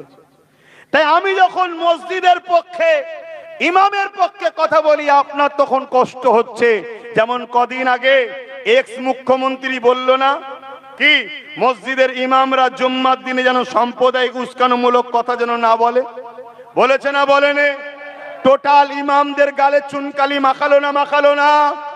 এখনো যদি ইমামদের মধ্যে থেকে কোন ইমাম এই সরকারের পা চাটে, জানতে হবে সে মুনাফেক দালাল ছাড়া অন্য কিছু নয়। এরা আওয়াজ দিয়ে বলুন ঠিক না বেঠে? আর কবে তোমরা জাগবে? আর কবে তোমরা শুধরাবে? যেদিন প্যালেস্টাইনের মতো তোমার সামনে বন্দুক রেখে তোমার চোখের সামনে মা বোনেদের রেপ করবে, সেদিন তোমরা জাগবে? সেদিন তো কথা বললেই সঙ্গে সঙ্গে গুলি করে দেবে। আর কবে জাগবে তোমরা? তোমার মাদ্রাসায় দুর্গা পূজা বুলডোজার চললো, তোমার ঈদগাতে নদিয়ায় বুলডোজার চললো, তোমার এই দেগঙ্গাতে কদমগাছি পঞ্চায়েতে ওয়াকফের জায়গার উপরে জোর করে টিএমসি পার্টি অফিস করলো। আর কবে জাগবে তোমরা? তোমার এই বাংলায় শিলিগুড়িতে ওয়াকফের জায়গার উপরে বিজেপি পার্টি অফিস করেছে, রাজ্য সরকার পুলিশ দিয়ে তাকে রোকে নে। তার কবে জাগবে? জাগো জাতি জাগো। একটা ছেলে ছিল পুরো বাংলাকে হিলিয়ে দিয়েছে, তার সাথে যদি 15-20টা হয়, লড়াইটা বাড়বে না কমবে? জোরে বলো। সারা জীবন শুধু একটাই চিন্তা, আর ওই ভয়েতে আমাদেরকে শেষ করে দিল। তো এই যে দেগঙ্গার মাটিতে আমি ঘুরছি, দেগঙ্গার প্রত্যেকটা গ্রামে আমাদের ভালোবাসার লোক আছে না নাই? প্রত্যেকটা গ্রামে আহলে সুন্নাতুল জামাতের ছেলে আছে, প্রত্যেকটা গ্রামে জলসা কমিটির ফোন নাম্বার আমার কাছে আছে। কম বেশি সব জায়গাতে যোগাযোগ এখন চলছে, যা রিপোর্ট পাচ্ছি আলহামদুলিল্লাহ এবারে নওশাদের সাথে দেগঙ্গাও সাথ দিচ্ছে। তাহলে এই যে সুযোগগুলো, এই সুযোগগুলো হাতছাড়া করো না। কথা বুঝে আসছে? আমার কথাই কষ্ট নিলেন না? কষ্ট নিলে কিছু করার নেই। আপনি কার পক্ষে ছুটছেন বলবেন, আপনি কাকে দেখে ছুটছেন? আপনি জানেন না একদিকে একজন রয়েছে আর একদিকে আরেকজন রয়েছে। আপনি আমার কথাকে খারাপ নিলে কিছু করার নেই, কিন্তু সত্যটা বলতে হবে। যদি কেউ জিতার আগে যদি রেশনের মাল চুরি করে জেলে যেতে পারে, সে জিতার পরে কি করবে আপনি ভাবতে পারছেন? কত হাজার হাজার বাচ্চার মুখের খাবারকে কেড়ে নেবে, কত হাজার হাজার লোকের চালকে চুরি করে নেবে। আপনাকে ভাবতে হবে না একটা ভোট মানে একটা শাহাদাত। আপনার ভোটে যদি চোর তৈরি হয় তাহলে কিয়ামতের দিন আপনাকে জবাব দিতে হবে। আপনি আমার নবীর উম্মত, আপনাকে আমি বুঝাচ্ছি, আমি অন্য জায়গার কথা বলতে আসিনি। আমি এতটুকু বলতে এসেছি, যেখানে নবী বংশের আওলাদ নওশাদ আছে সেখানে আপনারা তার সাথে থাকেন। এইটুকু বলার রাইট আমার আছে না নাই? আমার ভালোবাসার মানুষকে জিজ্ঞেস করছি, আছে না নাই? কেন তার উপরে কথা বলার অধিকার আমার আছে। আজকে আমার ওয়াকফ নিয়ে, আজকে আমার কি বলে মসজিদ মাদ্রাসা নিয়ে, এসআইআর নিয়ে কেউ কথা বলার ছিল? বলো। হ্যাঁ, এই কথাগুলো আপনারা বেজার হচ্ছেন, দুঃখ পেচ্ছেন। এই কথাগুলো এই জন্যই বলছি, জুলুম করা আর জুলুমকে সাপোর্ট করা এক, আলাদা নয়। জুলুম করা আর জুলুমকে সাপোর্ট করা, বলবেন তো ভাই, এক, আলাদা। জোরে বলুন, আলাদা নয়। জুলুম করে যেমন জাহান্নামে যেতে হবে, জুলুমকারীকে কেউ সাপোর্ট করলে সে জান্নাতে যাবে নাকি? হ্যাঁ, এ বিষয়ে দুটো হাদিস বলবো, শোনার ধৈর্য আছে? হ্যাঁ, তার আগে একটু সালামটা দিয়ে নি। ইয়া নবী সালামুন, ইয়া রাসূল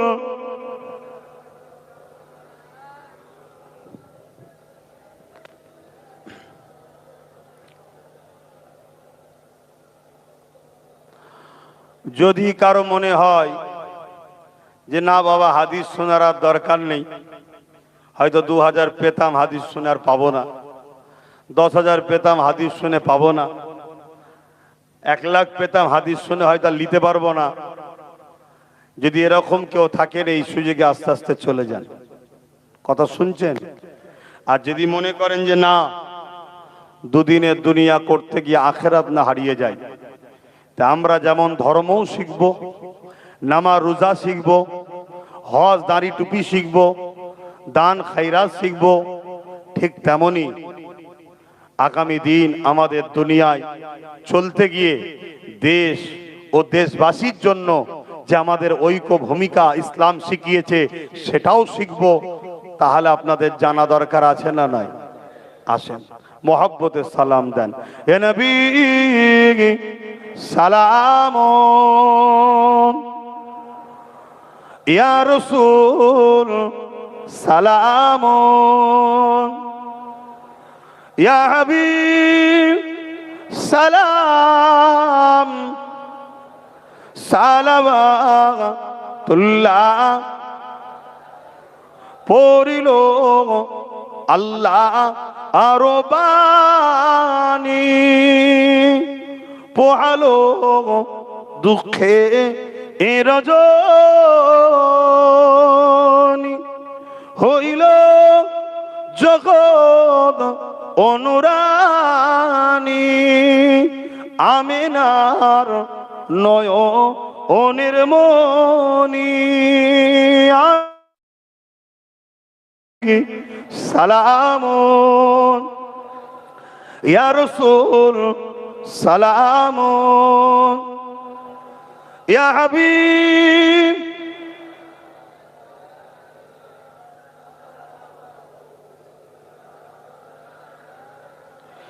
জিবরাইল দিলে এ যে আওয়াজ, খুলে দাও আসমানের দুয়ার, এসেছে নবী ঈদের সরদার, করিতে আল্লাহ আরো দিদার, ইয়া নবী সালামুন, ইয়া রাসূল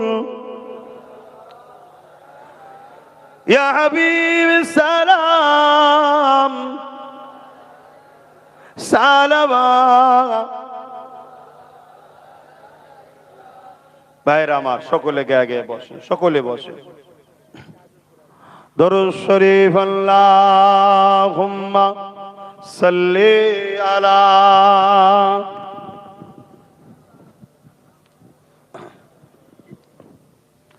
দেখো না গো, কেউ উঠে উঠে চলে গেল নাকি এই সুযোগে? দেখো একটু, কেউ যদি থাকে, যদি চলে যায় ভালো হলো না খারাপ হলো? আমরা বাপ সলিড থাকতে চাই। কথা বুঝে আসছে না? নাই? মন দিয়ে শোনেন। এই ছেলেরা যাচ্ছে মাহফিলটা করে, শুনছেন? ছেলেরা যাচ্ছে, দান করলে গুনাহ হবে না সওয়াব হবে? পকেটে হাত দেন, যার যা খুশি একটু শরীক হন। ছেলেরা যাচ্ছে, দরুদ শরীফ আল্লাহুম্মা সাল্লি আলা। ওই ভাইয়েরা যাও।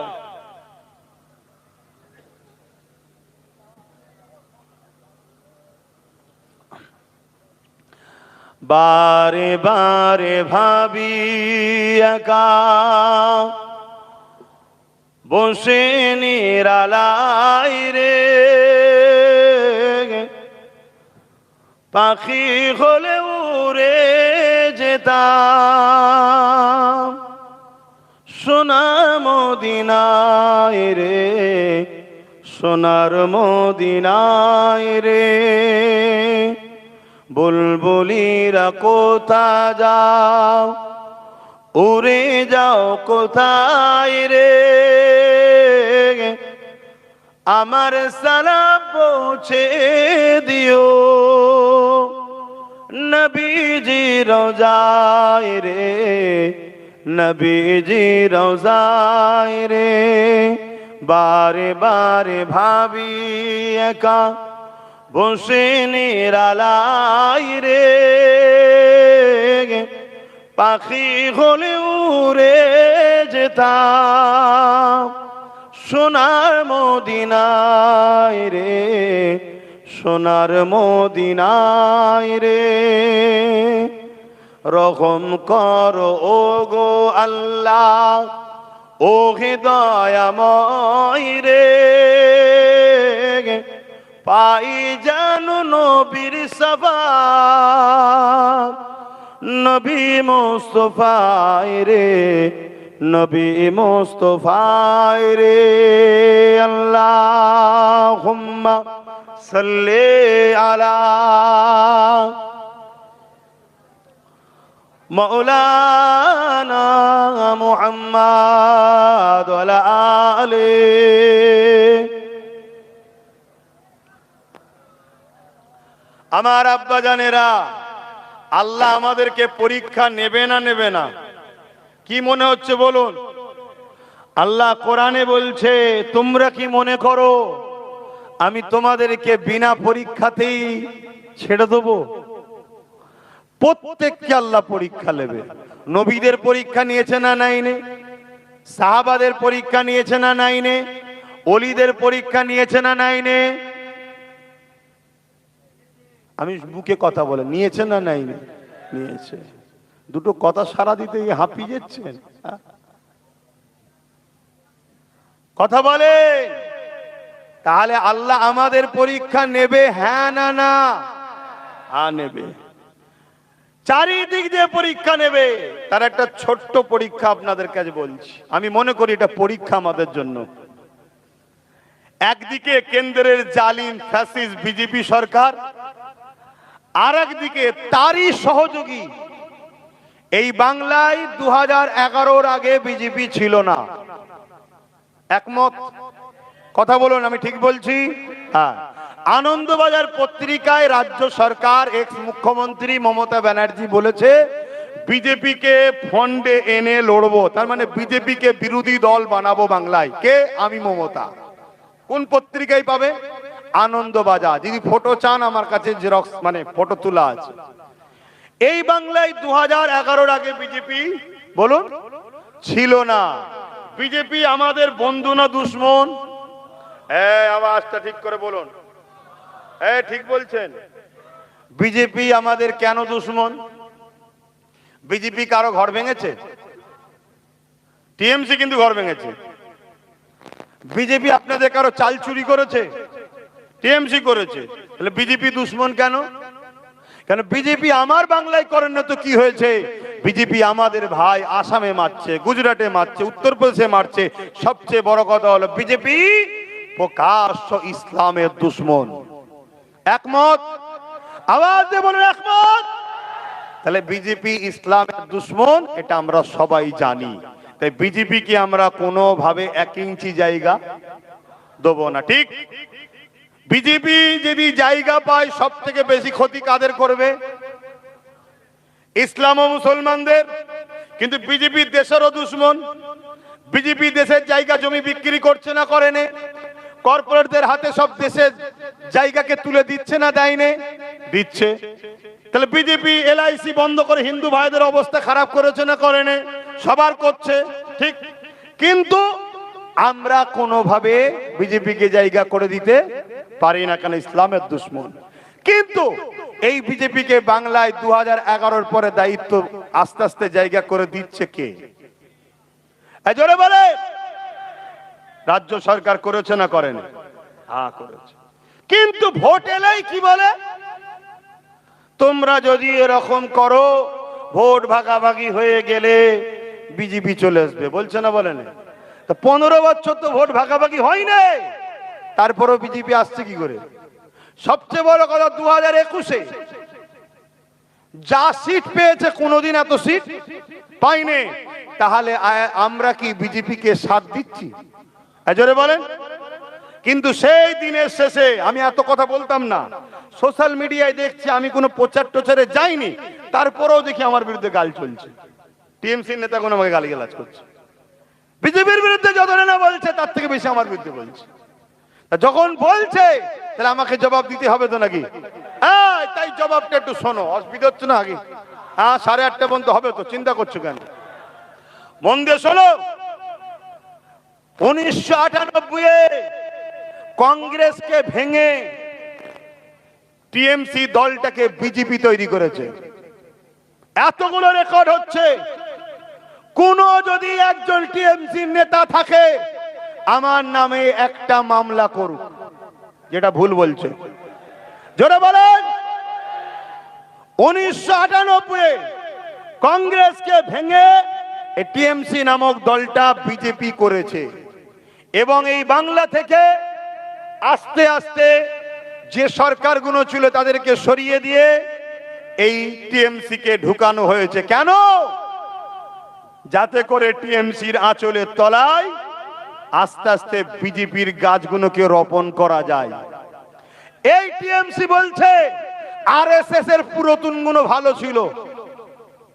এই টিএমসির যে দায়িত্ব আছে, যখন গুজরাটের দাঙ্গা হয়, মুসলিম মেয়েদেরকে ধরে ধর্ষণ করেছিল, পেট কেটে বাচ্চাকে বার করে তরোয়ালের উপরে রেখেছিল যে মোদী সরকারের নেতৃত্বে, সেই মোদী সরকারকে 2002-এ মালা পাঠিয়েছিল এই মমতা টিএমসি সরকার। তাহলে বলুন, একে দিয়ে বিজেপি কে রুকা যাবে? আচ্ছা বলুন, আপনার গ্রামে ধরুন একটা ঘর আছে, ওই ঘরে 2011-র আগ পর্যন্ত ধরুন পাহারা দিত কেউ একজন, ততদিন কোনোদিন ওই ঘরে চুরি ডাকাতি হয়নি। 2011-র পরে আগের পাহারাদারকে চেঞ্জ করে অন্য পাহারাদার এনেছেন, আর গ্রামে শুধু চুরি হচ্ছে। তাহলে সমস্যাটা কোন জায়গায় ভাই? পাহারাদারের সঙ্গে চোরের সেটিং আছে না নাই? কারণ তার আগে তো চুরি হয়নি। তাহলে 2011-র আগে যখন বাংলায় বিজেপি ঢোকেনি আর আজকে ঢুকছে, তাহলে পাহারাদারের সঙ্গে সেটিং আছে না নাই? মাথায় ঢুকছে খুবরিতে। বিজেপি আসলে সব থেকে বেশি ক্ষতি আমাদের করবে। তাহলে বিজেপিকে রুকার জন্য সব থেকে বেশি দায়িত্ব কাদের? জোরে বলুন। তাহলে এই দায়িত্ব নিতে হবে না, হবে না? এই দায়িত্বের নেতৃত্ব নওশাদ সিদ্দিকী দিচ্ছে, তার হাতকে শক্ত করা দরকার আছে না নাই? জোরে বলুন, আছে না নাই? একদিনেই মানুষ ছোটে না? প্রথমে 1 পা 2 পা, তারপরে 3 পা 4 পা, তারপরেই তো ছোটে নাকি? তা প্রথমে 1 পা একটা, তারপরে এবার ইনশাল্লাহ 2 পা। কথা বুঝে আসছে? তারপরে আস্তে আস্তে বাড়বে। আমাকে যদি পছন্দ লাগে, ভালো লাগে, আমার ভালোবাসার মানুষদের বলবো চেয়ারের একটা পায়া তৈরি করো। যেই বসুক, এই যে বসে আছি, চারটেই আমার, তোমাদের কথা শুনবো, যা খুশি তাই করবো, কেন চারটেই আমার। কিন্তু এই চারটের মধ্যে তিনটে আমার, একটা যদি তোমাদের থাকে তাহলে তোমাদের ক্ষতি করতে পারবো? কেন? পাটা খুলে নিলেই পড়ে যাবে সরকার। বেশি নয়, সর্বোচ্চ 40 থেকে 50টা একদিন নওশাদের হাতে যদি আল্লাহ মিলিয়ে দেয়, তোমাদের চেষ্টায় এই চেয়ারের একটা পায়া হয়ে যাবে। শুনছেন? তাহলে এখানে যেই বসুক, সে যদি নওশাদের কথা মতো না চলে, ওই তার লোকগুলোকে খুলে নেবে সরকার, পড়ে যাবে। এই বুঝানোটা কি আমি খারাপ করেছিলাম? কিন্তু 2021-এ আমার কথা সবাই শুনেছিল কি লাইনে, কিন্তু 2021-এ যদি 10-15-20টা হয়ে যেত, তাহলে আজকে কি এই এসআইআরে 90 লক্ষ লোকের নাম বাদ যেত? মাথায় ঢুকাও। 2021-এ যদি আজকে এই কথাগুলো শুনে নিত, তাহলে ওয়াকফকে নিয়ে এই সমস্যায় পড়তে হতো। অতএব কালকে ভোটের পরে এই 90,000 লোক নিয়ে কি হবে? নাম আদৌ তুলবে না তুলবে না? অপর দিকে তো ভয়, অনেকে বলছে ক্যাম্পে পাঠিয়ে দেবে, অনেকে বলছে পাসপোর্ট বন্ধ করে দেবে, বলছে না বলেনি? এখন কি হবে কোনো ঠিক আছে? কিন্তু এই লোকগুলোকে বাঁচাবার জন্য সেই লোকের পরিবারদের উচিত এমন একজনকে শক্তিশালী করতে হবে যে বিগত দিন ধরে মানুষের হয়ে একা হয়ে লড়ছে, তার হাতকে শক্ত করা দরকার আছে না নাই?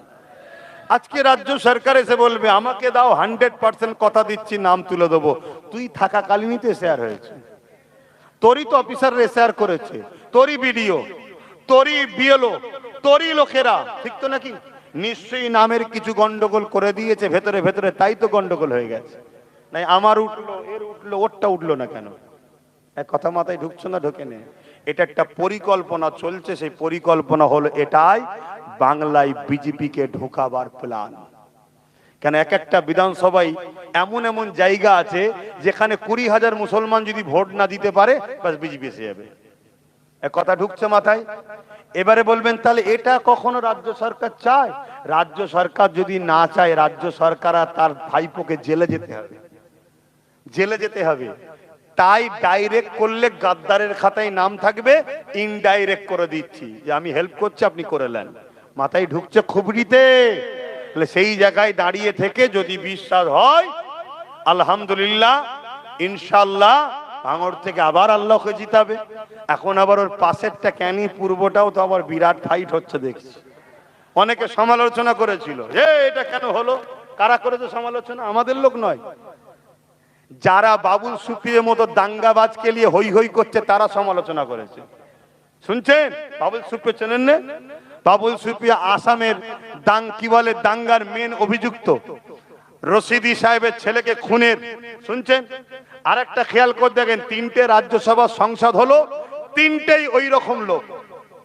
একটা কোনো মুসলমানকে দিয়েছে? হ্যাঁ, আমি তো আমাদের বাড়ির ছেলেটাকে দেখে অবাক হয়ে যাই। হ্যাঁ, তোর মাথায় আল্লাহ এইটুকু বুদ্ধি দিল না যে আমাকে নিয়ে তুমি দলের প্রচার করতে চাইছো, মুসলিম জাতির কাছে বুঝাতে চাইছো দেখো আমার সাথে হুজুর আছে, আমার সাথে হুজুরের ছেলে আছে, এই জন্য তো নিয়েছে তোকে নাকি? তা তুই তো কমসে কম দাবি করতে পারতিস যে আমি ভোটে ভোটে লড়তে পারবো না, রাজ্যসভা 3 জন যাবে, একটা আমাকে দাও। এই দাবি করতে পারতো তো নাকি? তা না করে মাথা মুটার বলে লাভ নেই। আল্লাহ হিদায়াত করুক, বলুন আল্লাহুম্মা আমিন, বলুন আল্লাহুম্মা আমিন। কেন বাপ ভালো, মা ভালো, আল্লাহ হিদায়াত করুক। তো যাই হোক, 2 মাস ধরে তাকে বিভিন্ন কিছু করা হয়েছে। ফুরফুরা শরীফে এসে হুজুরদের হাতে তওবা করেছে। মানুষ যদি তওবা করে, আল্লাহ বলছে তাকে মাফ করে দিই, আমার আপত্তি করার কিছু আছে? যাদের সঙ্গে ঝগড়া হয়েছে তাদের কাছে যে ক্ষমা চেয়েছে তারা মাফ করে দিয়েছে, আমার কোনো আপত্তি আছে? তো এই জায়গায় দাঁড়িয়ে থেকে যেটা চলছে আলহামদুলিল্লাহ খুব ভালোই দেখা যাচ্ছে। আল্লাহ কারে অনেক কটা চান্স আছে। সেই জায়গায় আপনারা আমার টোটাল আলোচনা শুনে আপনারা বলুন আমার উপরে কেউ কষ্ট পেলেন? কেন আমাকে যখন বিজেপির দালাল বলা হচ্ছে, আমাকে তো সাফাই দিতে হবে কে বিজেপির দালাল, একটু দেখ, তাই তো নাকি? আজকে শুভেন্দু বলছে, শুভেন্দুকে চেনেন তো? ওই নাট ঢিলেটা, ও ইফতার খেয়েছে আমাদের আর গাল দিচ্ছে এখন আমাদের ঘরে। এখন বলছে না আমি সব মুসলমানের বিরোধী নয়। আমার একটা ভিডিও বেরিয়েছে, কাকে বলছে এই মোল্লারা আছে দেখবি, দেখছেন না? হ্যাঁ, এরা কি জিনিস, গিরগিটি গিরগিটি রং পাল্টায়, শুধু রং পাল্টাচ্ছে। তো মনে রাখবেন, ওই শুভেন্দু হয় ডাইরেক্ট বিজেপি কে ভোট দেন আর নাই ডাইরেক্ট টিএমসি কে ভোট দেন। বক্তব্য দেখেছেন না দেখেন না? জোরে বলেন। আচ্ছা, বিজেপির যে সভাপতি শ্রমিক না কি নাম, ও কি বলছে, টিএমসি কে তো আমরা জন্ম দিয়েছি, টিএমসি কে আমরা হৃদয়ে রেখেছি। দেখেছেন না দেখেন না? আরেকটা জাহান্নামের কুকুরের নাম বলছি, শুনবেন? চিনতে পেরেছেন? চীনে যখন গেছেন ওই নামেই ফেমাস থাক। শোনেন, সে আবার গত দুদিন আগে দেখি একজনকে বলছে এটা আমাদের আল্লাহ। দেখেছেন না দেখেন না? এখন আবার কমেন্টে অনেকে লিখছে যে একটা সময় আব্বাস সিদ্দিকী যখন বলেছিল জাহান্নামের কুকুর, আমার খারাপ লেগেছিল, এখন দেখছি ঠিকই বলেছে। তা আপনারা কি বলছেন, ঠিকই বলেছি না ভুল বলেছি? আরে আল্লাহর কোরআন বলছে উলাইকা কাল আনআম, মানুষের মধ্যে কিছু মানুষ আছে তারা চতুষ্পদ জন্তুর ন্যায়, বালহুম আদাল, তার থেকেও খারাপ, মানে খিঞ্জির সোরের থেকেও খারাপ। আল্লাহর কোরআন বলছে, আমি বলিনি। কথা বুঝে আসছে না? নাই তো ভাইরা আমার, তো সে আবার দেখি বলছে কি, আমার ভাইয়ের নাম ধরে বলছে ওদেরকে ভোট দেওয়ার থেকে বিজেপি কে ভোট দেওয়া ভালো। এই দেখেছেন না দেখেন না? আবার গত দুদিন দেখছি বিজেপির নেতার সঙ্গে গলায় গলায় মিলছে। সব পাখি মাছ খায়, সব পাখি মাছ খায়, আর বেচারি যে নিজের মেহনত করা গাঁটের পয়সা দিয়ে গলা ফাটানো চিল্লানোতে, এ জাতিকে বাঁচাবার স্বার্থে, মানুষ জাতির স্বার্থে এবং আমাদের অস্তিত্ব বাঁচাবার স্বার্থে যখন নিজের প্রাণ প্রিয় ভাইটাকে ঠেলে দিয়েছি, আজকে গাল খেতে হচ্ছে। 42 দিন জেল খেটেছে। যদি বিক্রি হবার হতো ওখানেই বিক্রি হয়ে যেত। ওয়াকাবের জন্য লড়তে গিয়ে জেল খেটেছে। কি দরকার ছিল? আমার মতো তো জলসা করতে পারতো। একটু বুঝবে, মাথায় রাখবে, ধোকায় পড়ে যাওনি। এরপরও শেষ কথা বলছি, আমার ভাই মাত্র 30টা জায়গায় দিয়েছে। কত? 30টা জায়গায়। যদি কাউকে সেটিং থাকতো তাহলে 294 জায়গায় দিত। কথা মাথায় ঢুকছে না ওখানে? আর যে 30 জায়গায় দিয়েছে, আমার তো যে জোয়ার দেখছি এখন, না দিদির মিটিং আছে, না কি বলে মুদির মিটিং এ লোক আছে। নওশাদ যেখানে যাচ্ছে তুফান শুরু হচ্ছে, ঠিক না বেটি? যা দেখছি ঠিকভাবে যদি হয়, এই 30 জায়গার মধ্যে 20 জায়গায় জিতার চান্স আছে, 10 জায়গায় সেকেন্ড পজিশনের চান্স আছে। তাহলে ভুলটা কি করছে? সারা জীবন তোমরাই শুধু করবে আমার সিল আমার নুরা, আর আমারই ভাঙবে মসজিদের গোড়ায়, মেনে লিয়া যাবে?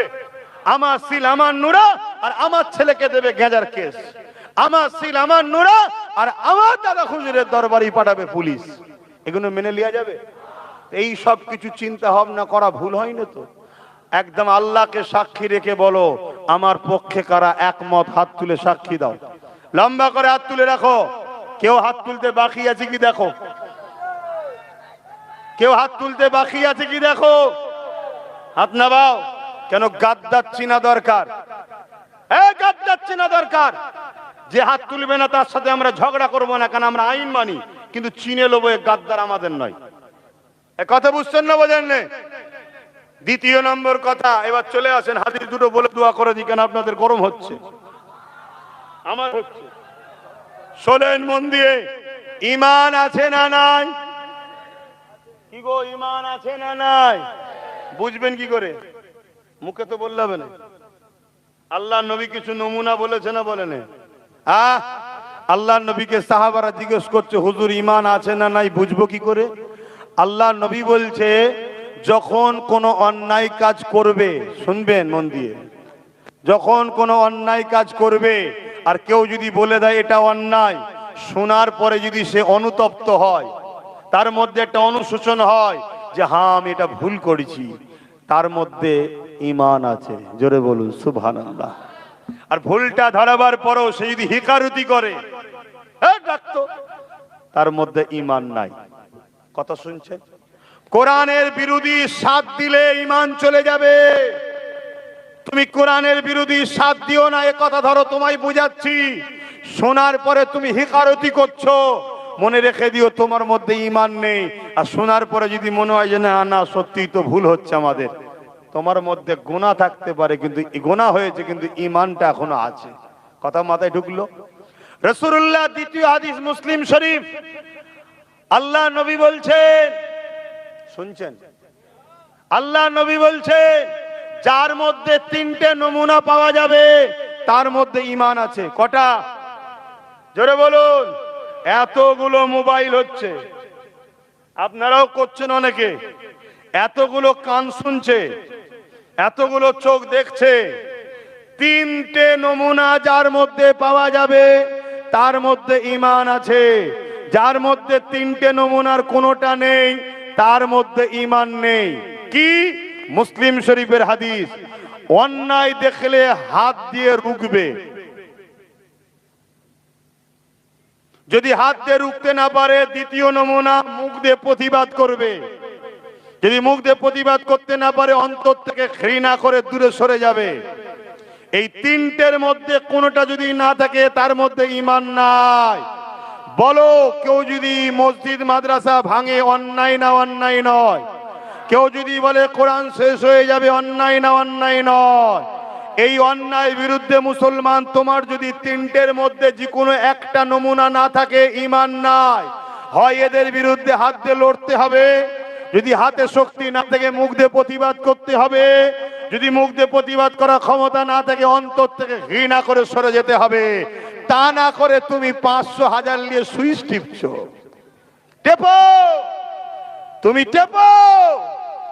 আমার ডিউটি বলে যাওয়া, তুমি পরকালে কবর থেকে বুঝে লিও, এবং এদের হাতেই আল্লাহ তোমায় মিটাবে। এটা বুঝে এসেছে? দ্বিতীয় মুসলিম শরীফের হাদিস, আল্লাহ নবী বলছেন, কিছুদিন হলো এই হাদিস গুলো আবার জালিমরাই লোককে শোনাচ্ছিল, দেখো আমাদের ঘরে কি বলছে। আমি বলছি বেশ ভালোই প্রচার করছে, আর প্রচার করা বন্ধ করে দিয়েছে। আল্লাহ রসুল বলছেন যাদের কবরের ভয় আছে, ঈমান আছে, তারা আমার কথাকে শুনে সজাগ হবে। হবে না? হবে না? আল্লাহ নবী বলছেন, মিশকাত শরীফের হাদিস, আমার কথা না রাসূলুল্লাহর কথা, মিশকাত শরীফের হাদিস। আল্লাহ নবী বলছেন কোন মুসলমান যদি জালিমকে, জালিম জানেন তো, যে জুলুম করে, অত্যাচার করে, চুরি করে, ডাকাতি করে, খুন করে, মারপিট করে, মসজিদ মাদ্রাসাকে খতম করে, জালিম না? জালিম নয়? আল্লাহ নবী বলছেন কোন জালিমকে মুসলমান যদি জালিম জানার পরও শক্তিশালী করার জন্য তার সাথ দেয়, ওই মুসলমান ইসলাম থেকে বেরিয়ে যাবে। যে ইসলাম থেকে বেরিয়ে যায় তার নামাজ, রোজা, দাড়ি, টুপি কিছু কাজে লাগবে? তাহলে কোন মুসলমান জালিমকে শক্তিশালী করার জন্য যদি সাথ দেয়, ওই মুসলমান ইসলাম থেকে বেরিয়ে যাবে। বলুন, ইসলাম থেকে বেরিয়ে যাবে। আপনারা কি ইসলাম থেকে বেরিয়ে যেতে রাজি আছেন? জোরে বলুন। তাহলে বলুন, কেন্দ্র সরকার জালিম না জালিম নয়? রাজ্য সরকার জালিম না জালিম নয়? এরা ওয়াকাফের দুশমন, হ্যাঁ কি না? তাহলে এদেরকে ভোট দেওয়া মানে শক্তিশালী করানো না হারানো? শক্তিশালী করা। শক্তিশালী করার জন্য এদেরকে ভোট দেবেন? ভোট দেবেন? আজকে বলুন, আপনি ওই ঘরের মধ্যে দেবেন কি দেবেন না? আমি কি দেখছি? হ্যাঁ, আমি দেখতে পাবো? আল্লাহ দেখছে না? দেখেন। তাহলে এদেরকে কেউ যদি সুইচ টেপে ভোট দেয়, রাসূলুল্লাহর হাদিস, জালিমকে শক্তিশালী করার জন্য যে সাথ দেবে সে ইসলাম থেকে মাথায় থাকবে। যদি শখ থাকে জাহান্নামে যাবা, তাহলে আব্বাস সিদ্দিকীর কথা বাদ দিয়ে দাও। আর যদি মনে হয় যে না বাবা, দুনিয়াদারি করতে গিয়ে একটু বুঝে চলা দরকার, তাহলে সুইচটা টিপার সময় মনে রেখো আল্লাহ দেখছে। কে দেখছে? ওয়াকাফের দুশমনকে ভোট দেবেন না, এটা বলার অধিকার আমার আছে না নাই? মসজিদ মাদ্রাসা কোরআনের দুশমনকে ভোট দেবেন না, এটা বলার অধিকার আমার আছে না নাই? আসেন দোয়া করব, সকলে তওবা পড়ি। বিসমিল্লাহির রহমানির রহিম। আল্লাহ তাআলা, আমি জানা অজানা ইচ্ছা ও ইচ্ছা সকল গুনাহ হইতে তওবা করিতেছি। আস্তাগফিরুল্লাহ রাব্বি মিন কুল্লি জামবি ওয়া আতুবু ইলাইহি।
কথা নয়, আসেন আল্লাহ দোয়া চাই। আল্লাহ আল্লাহ হাবিবের খাতে রহমত করে, মেহেরবানি করে, আল্লাহ রহমত করে, দয়া করে আল্লাহ আমাদের প্রত্যেকের হাত